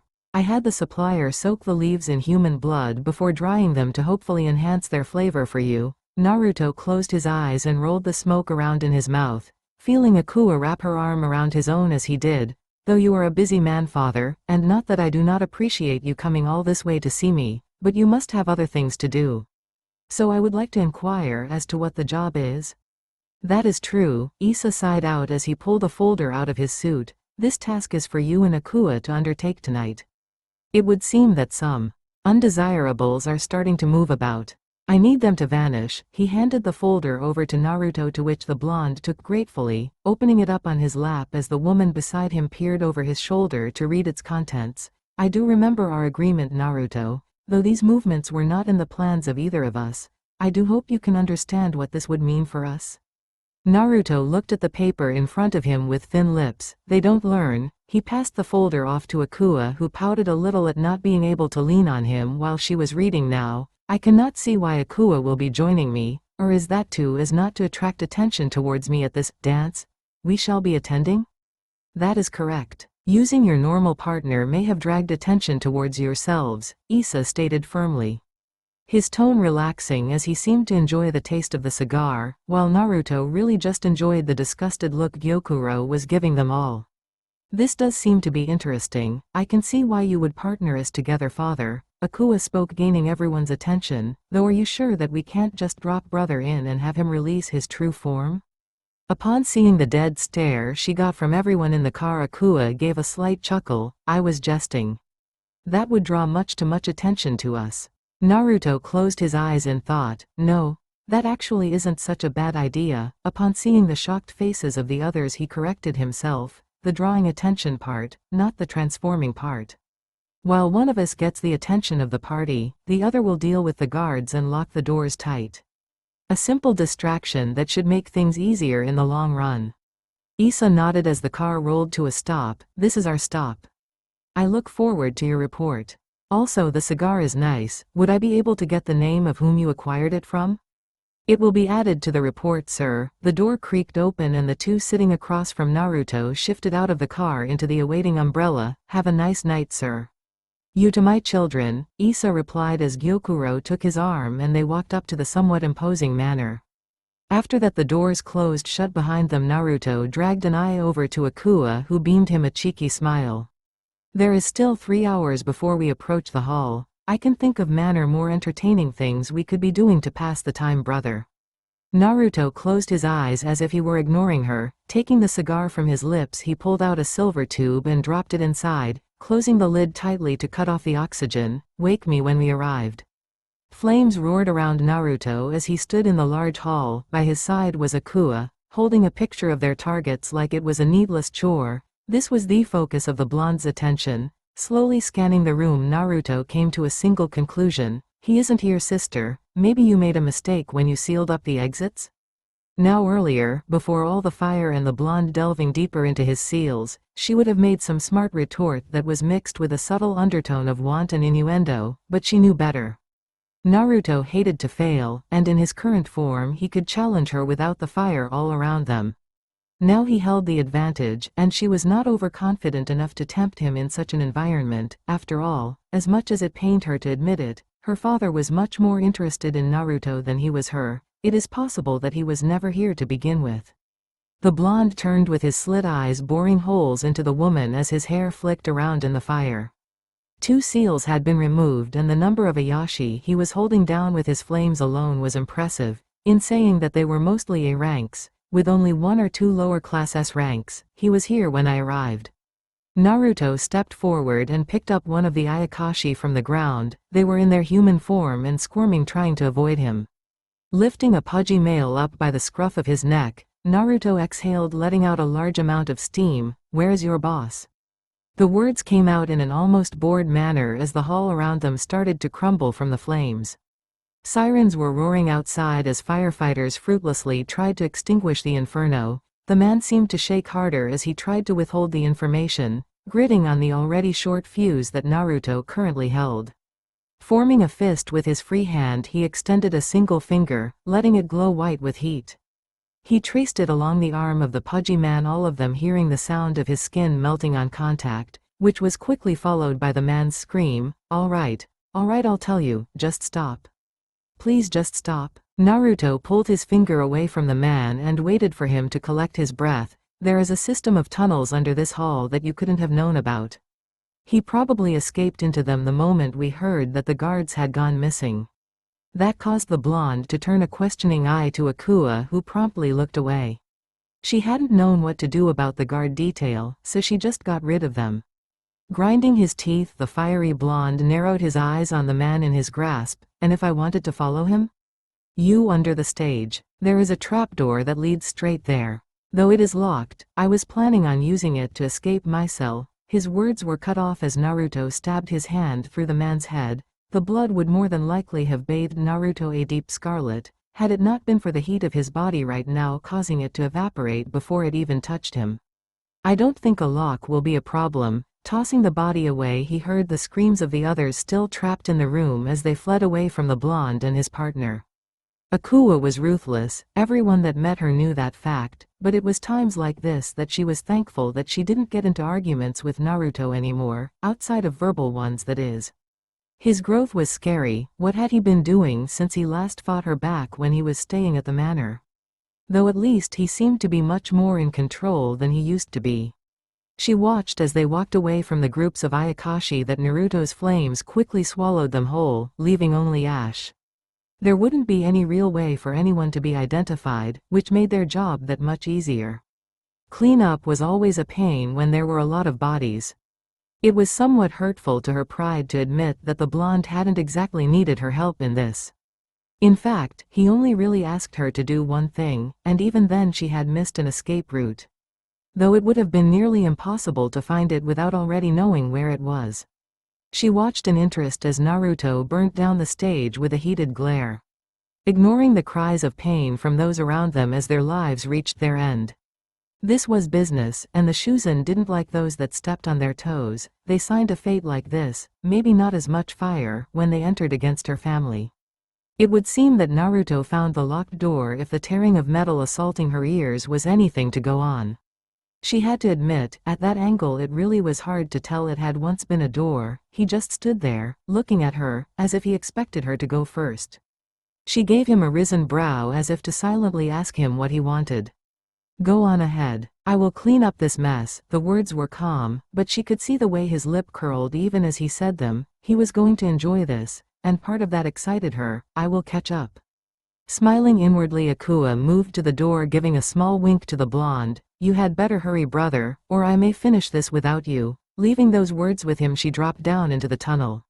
Looking away from the vampire, Naruto let out a small snarl as he lifted his hands into the air. It was a building with multiple stories, so it would take a fair amount of concentration. Though finding the ceiling of the top floor, he grinned and clenched his fists tight before ripping them down towards the ground. Those that had managed to survive to that point looked up in shock as burning streams shot down to the ground floor and stuck in like spears. Though it seemed like they were just moving ahead of the pack, as less than a second later the ground floor's ceiling broke apart, showing an uncountable amount of them mixed in with the heavy rubble that was falling down. There can be no witnesses. With that, he turned on his feet and dropped down into the tunnel, only to see that Akua had already vanished from his sight. Then it shook. The building above him had collapsed. Its searing rocks and still billowing flames were just an added security measure on the off chance that his spears had somehow managed to not finish off someone. Naruto took a step forward, the tunnels coming to life as his steps left a flaming trail behind him. Pushing off of his back foot, Naruto quickly soared into the air, flying down the tunnel at a rapid speed while destroying it behind him. It was undoubtedly caused damage to the buildings above, but it was already designed to look like a gas line was leaking in the building, and the inferno that the firefighters were now putting out was the result of someone igniting it. Now he just needed to maintain this pace. He would catch up to Akua in moments, and as if answering his thoughts, the room opened up, showing a large amount of jeeps with mounted turrets all pointed to the center of the room where Akua stood. Their target was laughing at her, seemingly thinking that his trap would prove to work. Sister, you should put your head down, Naruto called out as he flew towards her. Pulling around in a tight circle around her body, he erected a large wall of fire to protect her. The troops locked their guns on the new blonde as they aimed their hammers. Who the hell are you? The target roared out in anger. Naruto calmly set foot on the ground as he ran a hand through his hair. I am the cleanup man of the Shuzen family. Where you are going, there will be a lot of men that have heard the words that I will say to you now. Remember my face, because you are not worth the effort it would take for me to do the same. Opening his mouth wide, small flames started to spew out before rapidly increasing in size and latching onto anything and everything in range as they dragged it down to the ground and burnt it to ash. It had been nearly a week since Naruto had left, and it was starting to get to people that he hadn't returned yet. Their first graded test was scheduled for today after all. It was for this reason that Mocha was standing a little, very impatiently at the front of the school gates.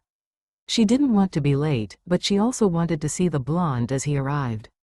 She didn't think he would miss the test after all, though as the bell came and went her heart sunk a little further. She had only known him for 2 days, and not even fully for 2 days. But even still he seemed nice, and from what her rosary said, now that they were talking, he had carried her home after she passed out in the forest. It also explained why she had his clothes on her in the morning. He must have just tucked her into bed and left. From what she could piece together, he had a dangerous side. No, she knew that. Her rosary had told her that much, though she had also told Mocha of how kind and caring he was, though it took a bit of effort to get to see that side. Her bag swinging slightly with her steps, Mocha walked to class. Sukune would already be waiting for her and they would exchange a quick hello, but other than that they didn't speak together too much. He had found himself a girlfriend. It was a strange relationship, she was his stalker and his girlfriend, but they made it work. At least she thought that they did. Kurumu was nice enough, but they weren't in the same class, and if Sasuke was around they didn't speak much. Though she was a good friend when he wasn't. But it wasn't the same.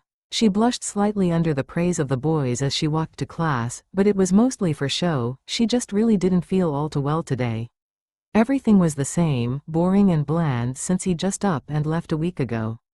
Though when she reached the floor where her class was she saw Sasuke walking out of her room, a newspaper rolled up in his hands as he shook his face with a ghost of a smile present. Behind him was Kurumu, questioning why Sasuke was so interested in the burst gas line in Tokyo that was responsible for millions of dollars of property damage. It was something that Mocha had found somewhat interesting, though apparently there was a party being held in one of the buildings. No bodies were found once the fire was finally put out. So she kind of just pushed it off, not seeing anything more to it. Sasuke walked towards her and gave a small smile. "You should get to class, Mocha-san. There are still a few more minutes before it starts. Who knows what could happen?" He mused as he walked past and into his own classroom, Kurumu, or as some may say, Sasuke's shadow, following closely behind. Shaking off the strange conversation with Sasuke, she walked up to her classroom, peering in and promptly dropping her bag to the ground. There in his seat grinning was Naruto while Sukune seemed to be telling him some strange story about frozen curry. When her bag dropped, the sound seemed to garner his attention as he turned to face her, shining a bright smile at her. Picking up her bag, she returned the smile as she walked forward and set her things at her desk in front of him, yet behind Sukune. The blonde, not that he used it often, was seated at the back of the room. She didn't know why, but that was the seat that was given for him in the seating plan. Though the first day that they were here, he did spend a near abnormal amount of time staring out of the window. Turning around in her chair, she took in the strange red lock of hair. Had that been there before he left? She knew it was definitely there when he started using his power, or was he using it now? No, his body seemed much too small to be using it now. "It's good to see you again, Naruto." She had decided to drop the san suffix, seeing as apparently they had known each other for years now, at least according to her rosary. "It's good to be back, Mocha." He scratched at the back of his head sheepishly. "I should be around for longer this time. I spoke to the boss, and he agreed that I deserved a break of sorts after the last job." That caused Mocha to narrow her eyes a little. Though before she got to ask further on it, their teacher entered, calling everyone back to their seats. She looked up at Naruto and gave a warm smile. "How was Tokyo, Uzumaki-san?" Everyone looked at the blonde with slightly ajar jaws, instantly rushing to conclusion of some dreamed-up fantasy, though Naruto just gave a wide smile in response. "It was good, sensei, but then that pipeline or gas line or whatever blew up and then things got pretty crazy. Me and an acquaintance were staying nearby and the security was rather intense."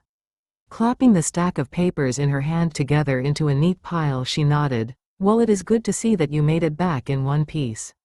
I do hope to see you in class more often.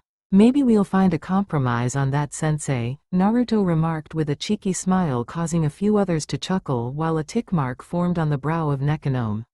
Mocha, on the other hand, was going over his words. She knew his work was shady. Sasuke had confirmed as much. Though it was the wording he used, he didn't deny having anything to do with the fire. In fact, what he said placed him near it.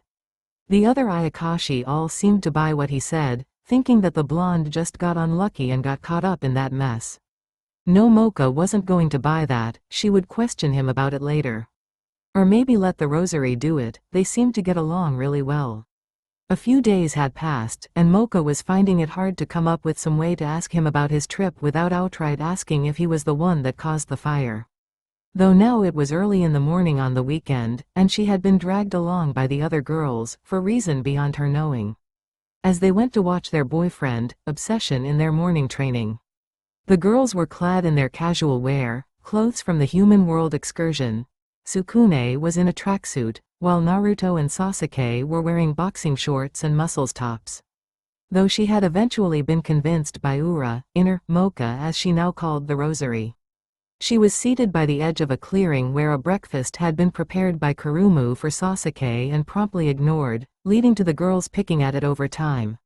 Sukune was the least active. He had this strange blade on his arm, and Mocha was forced to question how he did that, being that from what she knew he was human. Currently he was working through a set of stances and combinations against what seemed to be a chain humanoid figure that Sasuke was controlling. That brought them to the two key players in Mocha's mind, Naruto and Sasuke. Sasuke seemed to know Naruto better than anyone, maybe even Ura, despite her protests on that matter. If she could convince him to speak to her somehow, then she might be able to wriggle out some information on what was happening. Then there was her blonde enigma. A faint blush crept across her cheeks as she noticed that she was thinking that he belonged to her. Maybe it was the influence of Ura finally starting to kick in. Or those strange dreams she kept having. Regardless, he and Sasuke had been sparring against one another for nearly an hour now, and Mocha was finding herself somewhat bored with the whole thing, so fishing into her bag she pulled out a book and started to work through the homework that they were given. They had the weekend to do it, but if she got it out of the way fast, that gave her more time to try to figure out how to find out what Naruto's job was, and not just continue to speculate with the information she had. She could see that they were speaking, but they were too far away to make out what the two were saying. Naruto dropped his knee down as he shifted his arm to the side, parrying a strike from Sasuke and pushing it off to the side before landing a solid strike to the teen's stomach, one which made him falter in his control of the chain clone. "Oi, watch what you're doing?" Sasuke hissed through clenched teeth while the blonde shrugged, shifting back and throwing a wide kick which was blocked with a grunt and the back of Sasuke's arms. "I told you already, I don't know what the issue is, and no, I don't think it is related. Just get the job done and push it away." Flipping away, Naruto landed on his hand and spun his legs around, nearly knocking the Uchiha off his feet as he blocked. Wrapping an arm around one of Naruto's legs, Sasuke spun, drawing the blonde from the ground and pulling him around in a circle before he was stopped with a sudden jerk before he could throw him away. Glaring at Naruto, he noticed that the blonde had stabbed his hands into the ground and stopped the movement. "How do you know it isn't connected?" The others gasped as Naruto flipped himself and Sasuke into the ground before rolling on top of him and aiming a knife strike to the Uchiha's throat. "Because we spent the rest of the week cleaning up all ends, loose or tight." Sasuke coughed up a bit of blood but quickly held out his hand for Kurumu to stop. Already knowing that she was about to start running again, she had done it the last couple of times.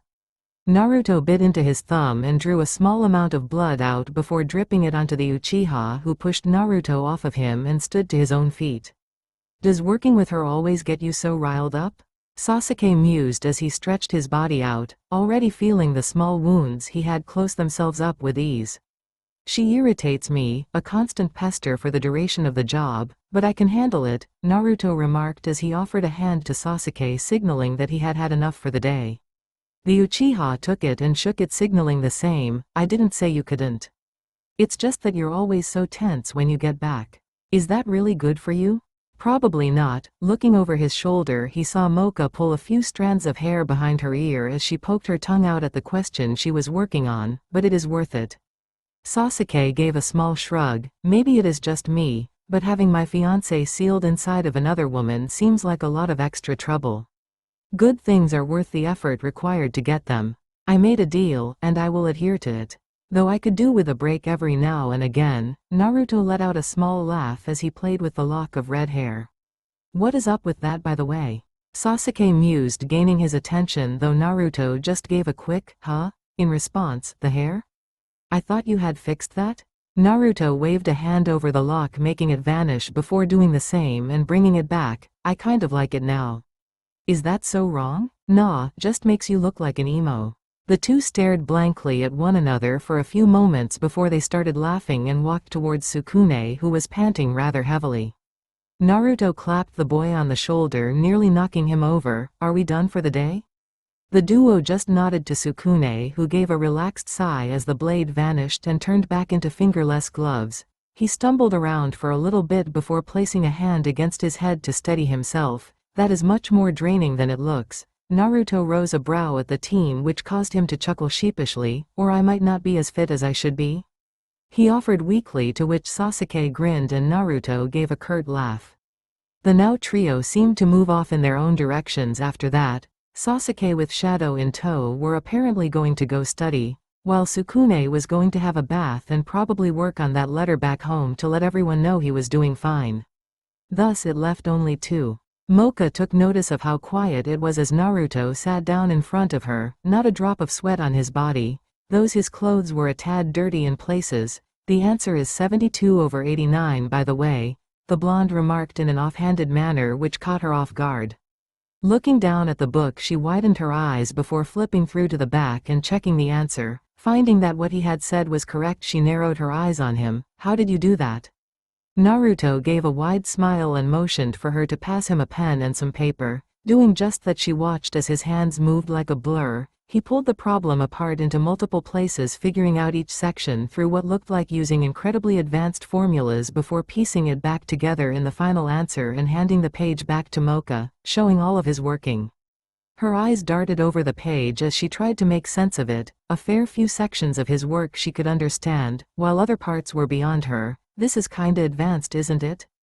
I never went to school when I was growing up. My mother and father taught me most of what I know, and solving problems like this just became second nature after a while. It can look difficult at first, but if you break it down into smaller parts, most of it is really easy. He ran a hand through his hair as he stared at her work. She was doing good, it was just that some of the harder questions were giving her a bit of trouble. Mocha seemed to accept his answer. He had hoped so, because that was the truth. He inwardly shivered, remembering the way his mother taught him math. Father was history. It was just better that way. He noticed that Mocha seemed to have a newspaper sticking out of her bag. Pointing towards it, he asked, "Is that today's?"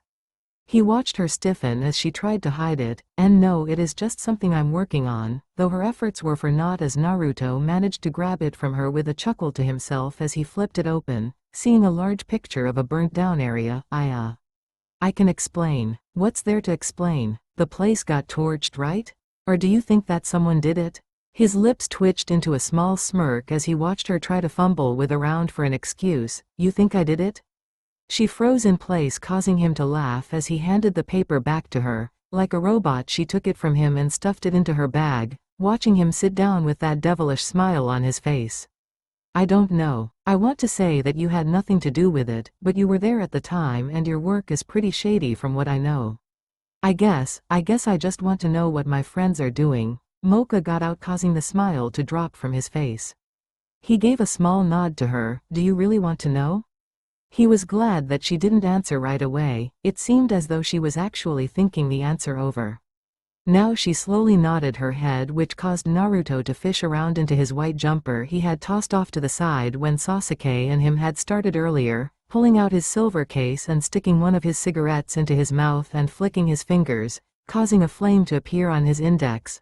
Lighting the cigarette with it, he rolled the flame around in his hand before turning it into a ball and lightly tossing it up into the air, creating a small bird that flew up and exploded, showering small embers down on them. He didn't need to tell her anything more. His actions seemed to tell her all she needed to know as she slowly moved to sit back down across from him as he did the same. "Can I ask why at least?" "That's a question. Why did I do it? Or why did I have to do it?" Mocha thought them over. They seemed to almost be the same. The second one? That's simple, because they had planned on interrupting a section of my employer's business. In doing so, they were going to start a small skirmish with another group of Ayakashi, which may have very well exposed our existence and gotten the humans involved in our fighting. That wouldn't give a very good first impression, would it? Naruto questioned rhetorically. Mocha gave a small nod. "What ab? Don't ask that. Just trust him. He won't hurt us." It wasn't why or arrogant in the slightest. It was almost a plea from Ura, something which froze her in place, though she made good on Ura's wishes, shaking her head to say not to worry. I think I need to have some time to think about it. Is that okay, Naruto-san?" The blonde pressed his lip together in thought before letting out a single nod, watching as she gathered her things and nearly ran out of the clearing. Once she was out of sight, he let out a groan and flopped himself down on the ground. "This is why I don't like dealing with people." It was the start of the week. Naruto had finished his homework in a couple of minutes, though today was their day to choose what club they wanted to join. He had managed to take a list from the office earlier of all the registered clubs this year. Tapping his fingers on the sheet, none of them stood out to him. If he joined a fighting club, he couldn't picture himself having fun. Actually, all of the sports clubs were the same. He just couldn't picture himself enjoying them. Letting out a small sigh, he stood up and strolled out of the classroom. He hadn't spoken to Mocha since he admitted he was behind the fire and it was starting to wear on him. Was it that wrong what he was doing? It was all for the betterment of the world. Had the monsters been revealed at that time, in the methods that had been planned, it would have led to war, that much he can be certain of. Though it seemed like he was releasing bad vibes, people seemed to be staying clear of him. Then his phone rang. Pulling it out from his pocket, he flipped it open and answered. Naruto speaking. Oh, Akua-chan was right, this is brother's number. Naruto numbly rubbed at his temple. Just give me a moment to get into a better place to talk, sister. He could hear some of the students talking about him having a sister already. It seemed to be spreading like wildfire to them. Was he really such a hot topic? Well, when he thought about it, he actually did have a sister that should be attending next year. Though that was for another time. No, silly, I'm not calling to talk about work, I just wanted to say hello and check that it was really your number.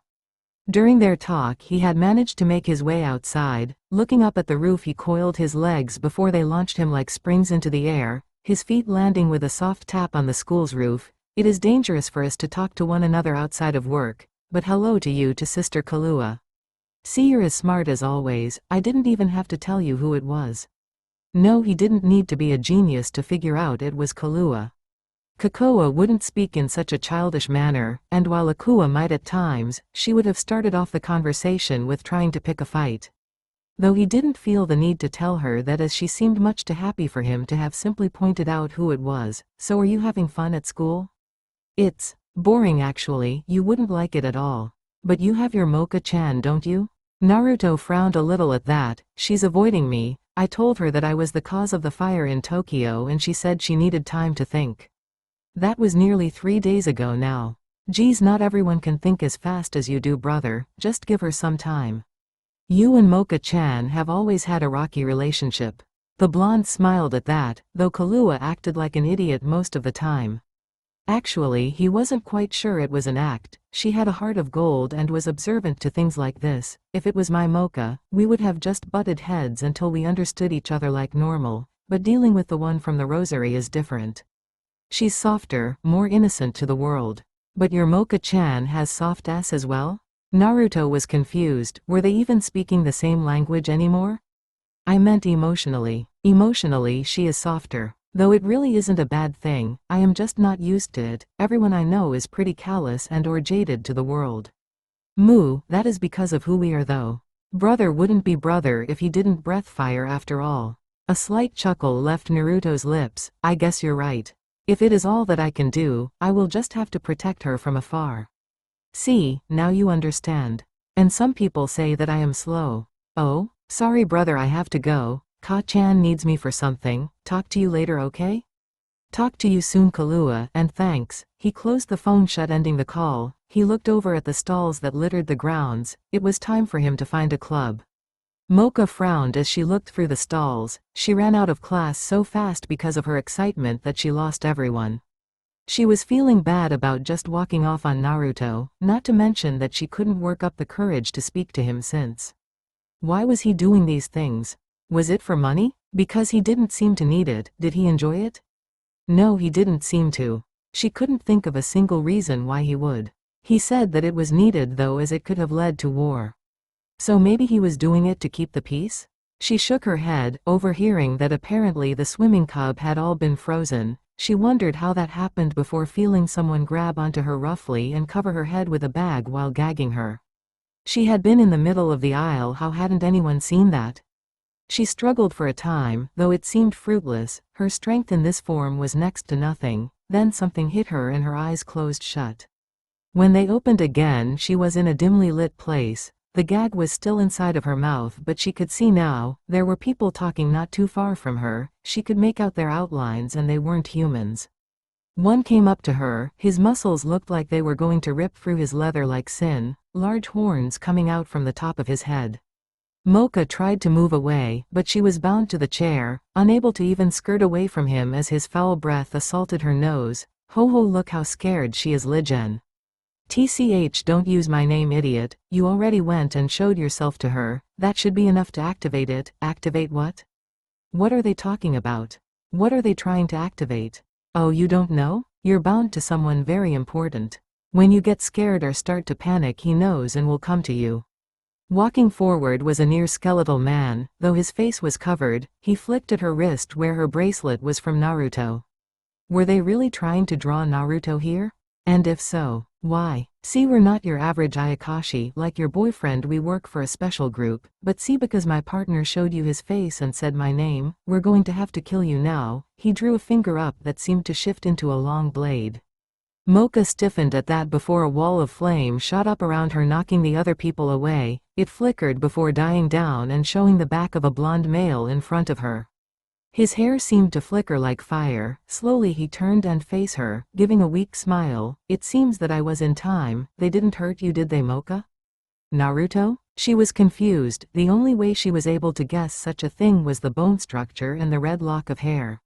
This is my second release state, or half of my power, half. It felt like he could crush people with just his presence alone. His clothing was ripped and covered with blood, though it looked like splatters from others and not himself. I am okay, B. So sorry to break up this touching moment, the man Ligen started, but we have business with you, Naruto. The cleanup man of the Shuzen. See, you broke apart a certain event, if you will. We truly do need to pay you back for such a thing. Mocha was frozen. He worked for her father? But that meant that the fire was because of her father? What kind of business did her family carry out? She was drawn from her thoughts by the sound of cracking bones. Looking to the source, she found Naruto clenching his fist tight. You touched Mocha. Regardless of your reasons, you forfeited your life with that single move. He flew forwards in a flash, easily closing the distance. Much faster than Ligen had anticipated. If his shocked expression was anything to go by, Butch got her. He screamed before the flame-covered fist broke through his chest. Butch, which was figured to be the bullish man from earlier, lifted up a giant sword and tried to swing down, only to freeze as the blade fell to the ground with a heavy clang. Turning her head, Mocha saw flame spears littering his body that shot out from the ground. Both bodies turned to ash before being blown away by a slight breeze. Cracking his knuckles again, Naruto let out a small sigh. We cleaned up the loose ends. But if they were part of an umbrella group, then it would make sense that there are connections. I hadn't thought of it like that. I should report this soon, he muttered to himself as his hair returned to its normal length and shape, his eyes relaxing and becoming calmer as his muscles shrunk back, the chains around his body reconnecting and sealing himself back up. Shaking his body lightly, he rid himself of a cold feeling as he walked forward to Mocha, removing her bindings. Once done, he stood and waited in front of her, expecting her to start yelling at him, but she just continued to look at him in shock. I'm sorry that you got caught up in the repercussions of my work.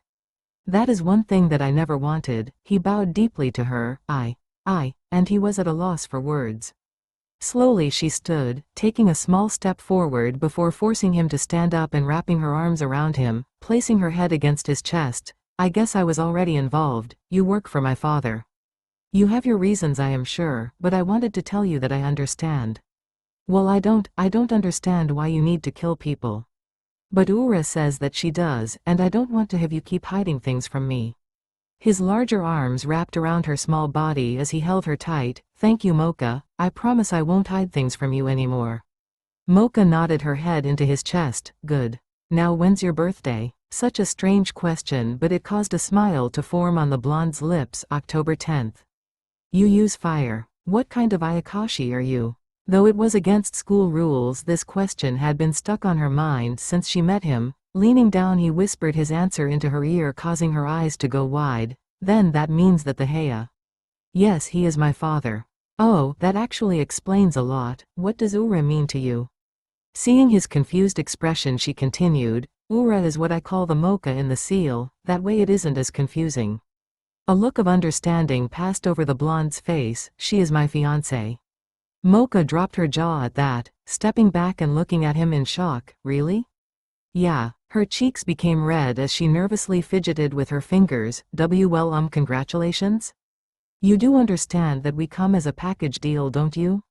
Ura's voice quipped from the rosary, causing Mocha to stiffen. Stop screwing around and kiss him. Claim him. I don't want people getting the wrong idea. He is ours.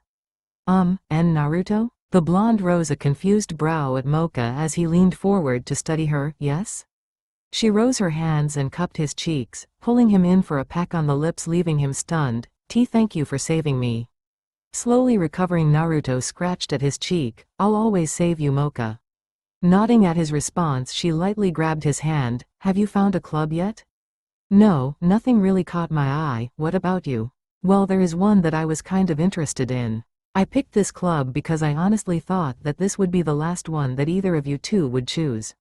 Sasuke drawled out from his seat. Sukune and Mizore, his girlfriend, seemed to have joined the newspaper club, along with Sasuke, Kurumu, Naruto and Mocha.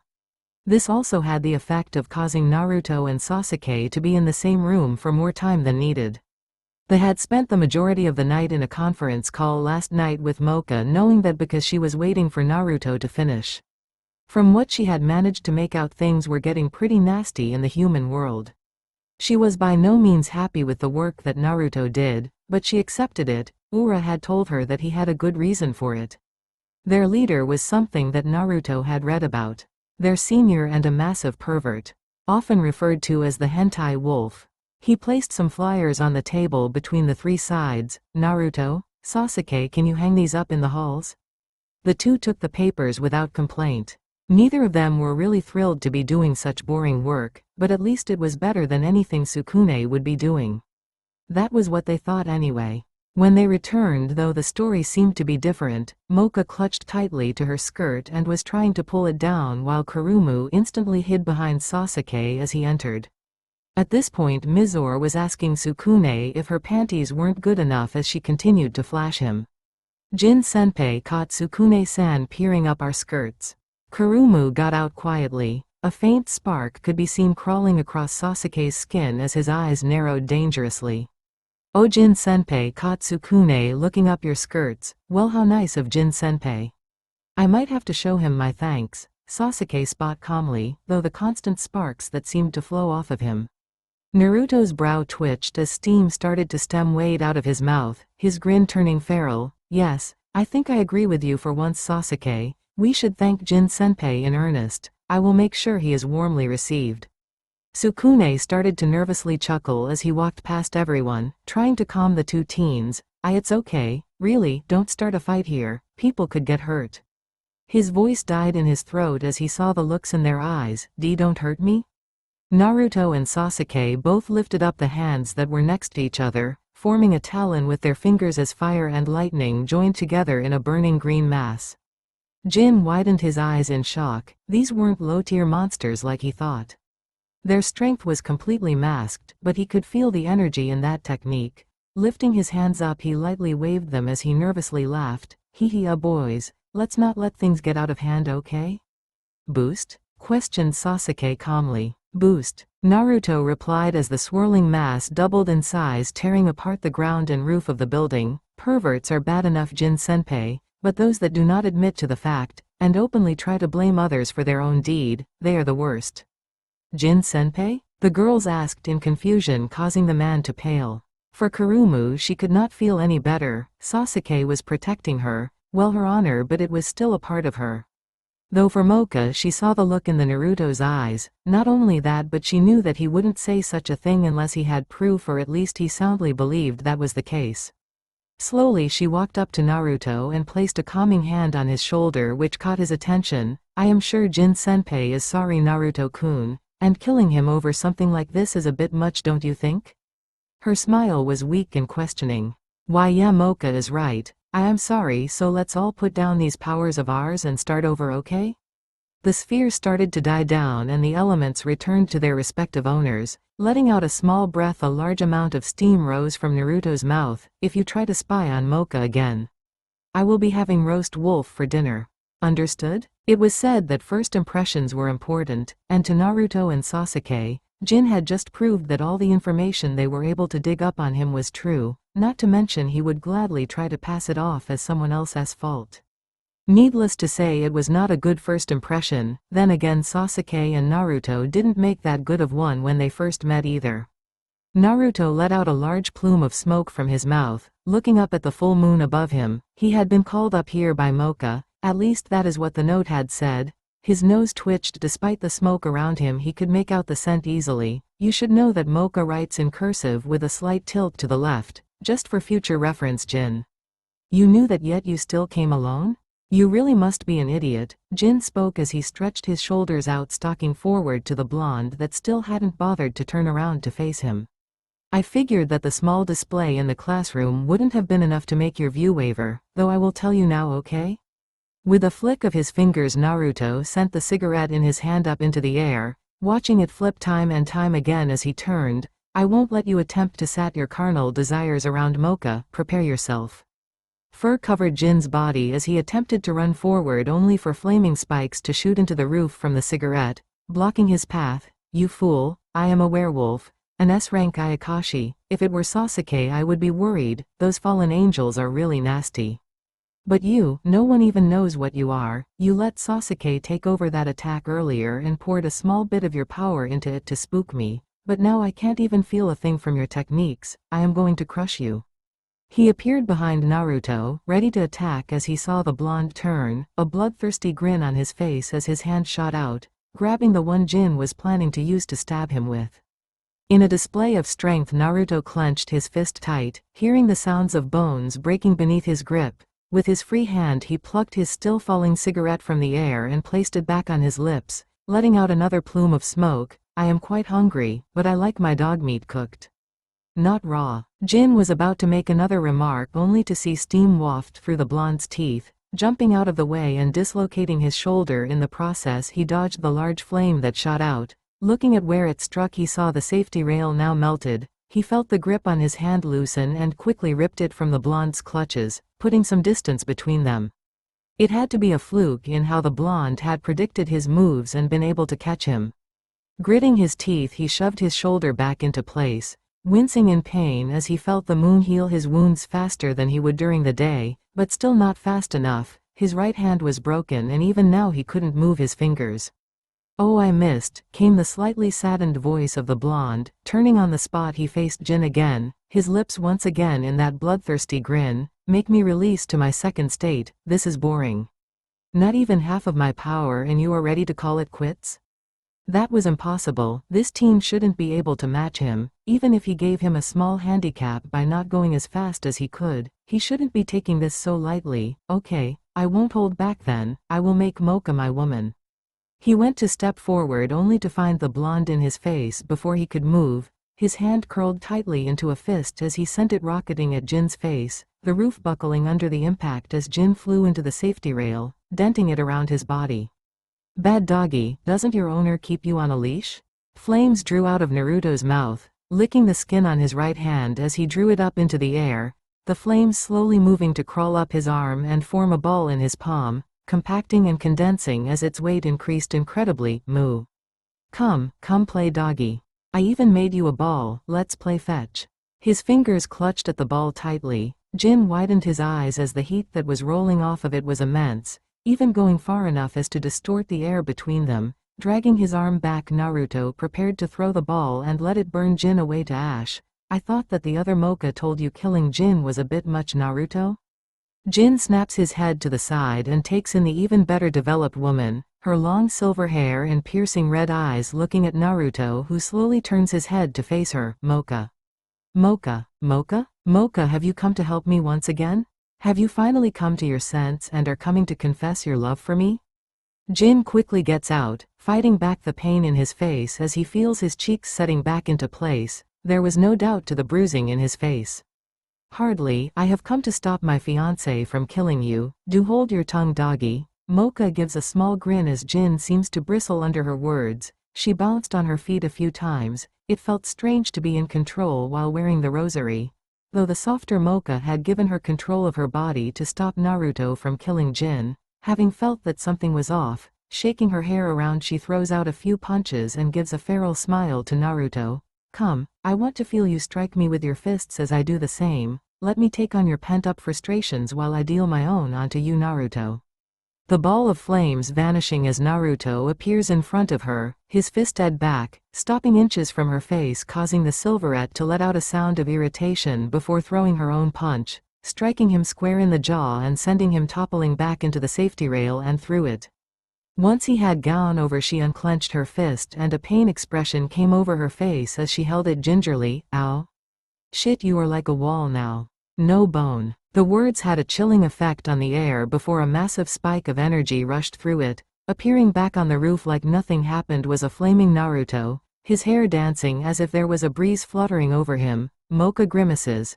Hitting him now is going to hurt even more than before, not just emotionally, but physically too. So you're going to fight me at half your strength, is that going to be enough?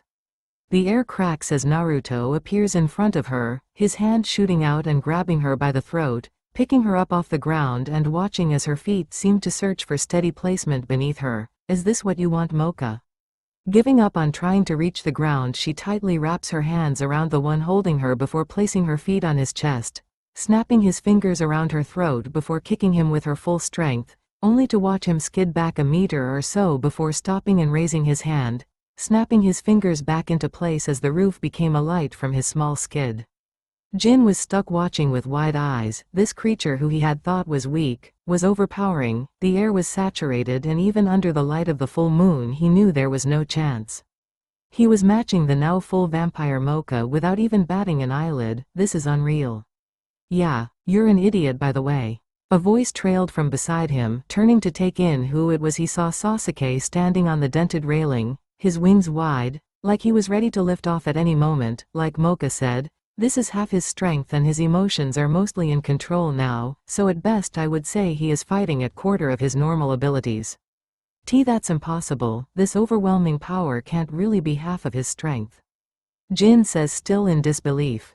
Sasuke clicks his tongue in irritation, watching as Mocha manages to land a harsh kick to the blonde's ribs, only for it to backfire as he clamped his hand down on her calf and singed the skin. You have heard of Uchiha Itachi, right?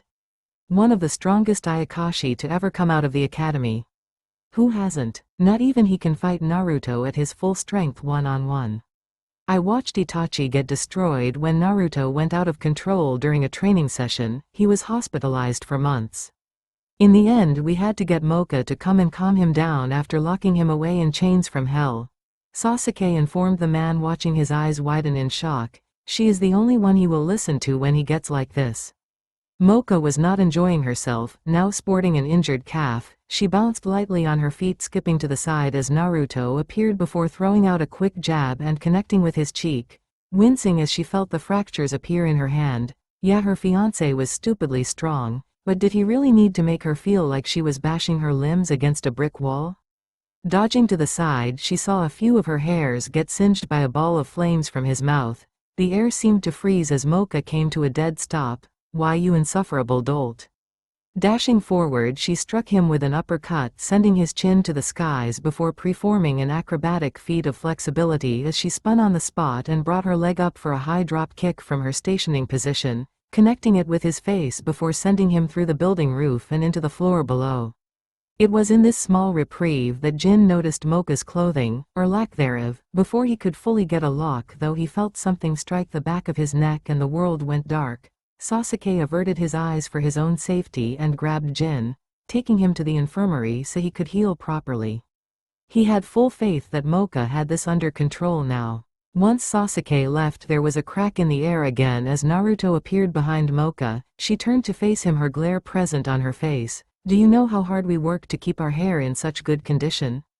Do you? That's all for now. If you enjoyed, then please like, share and do comments.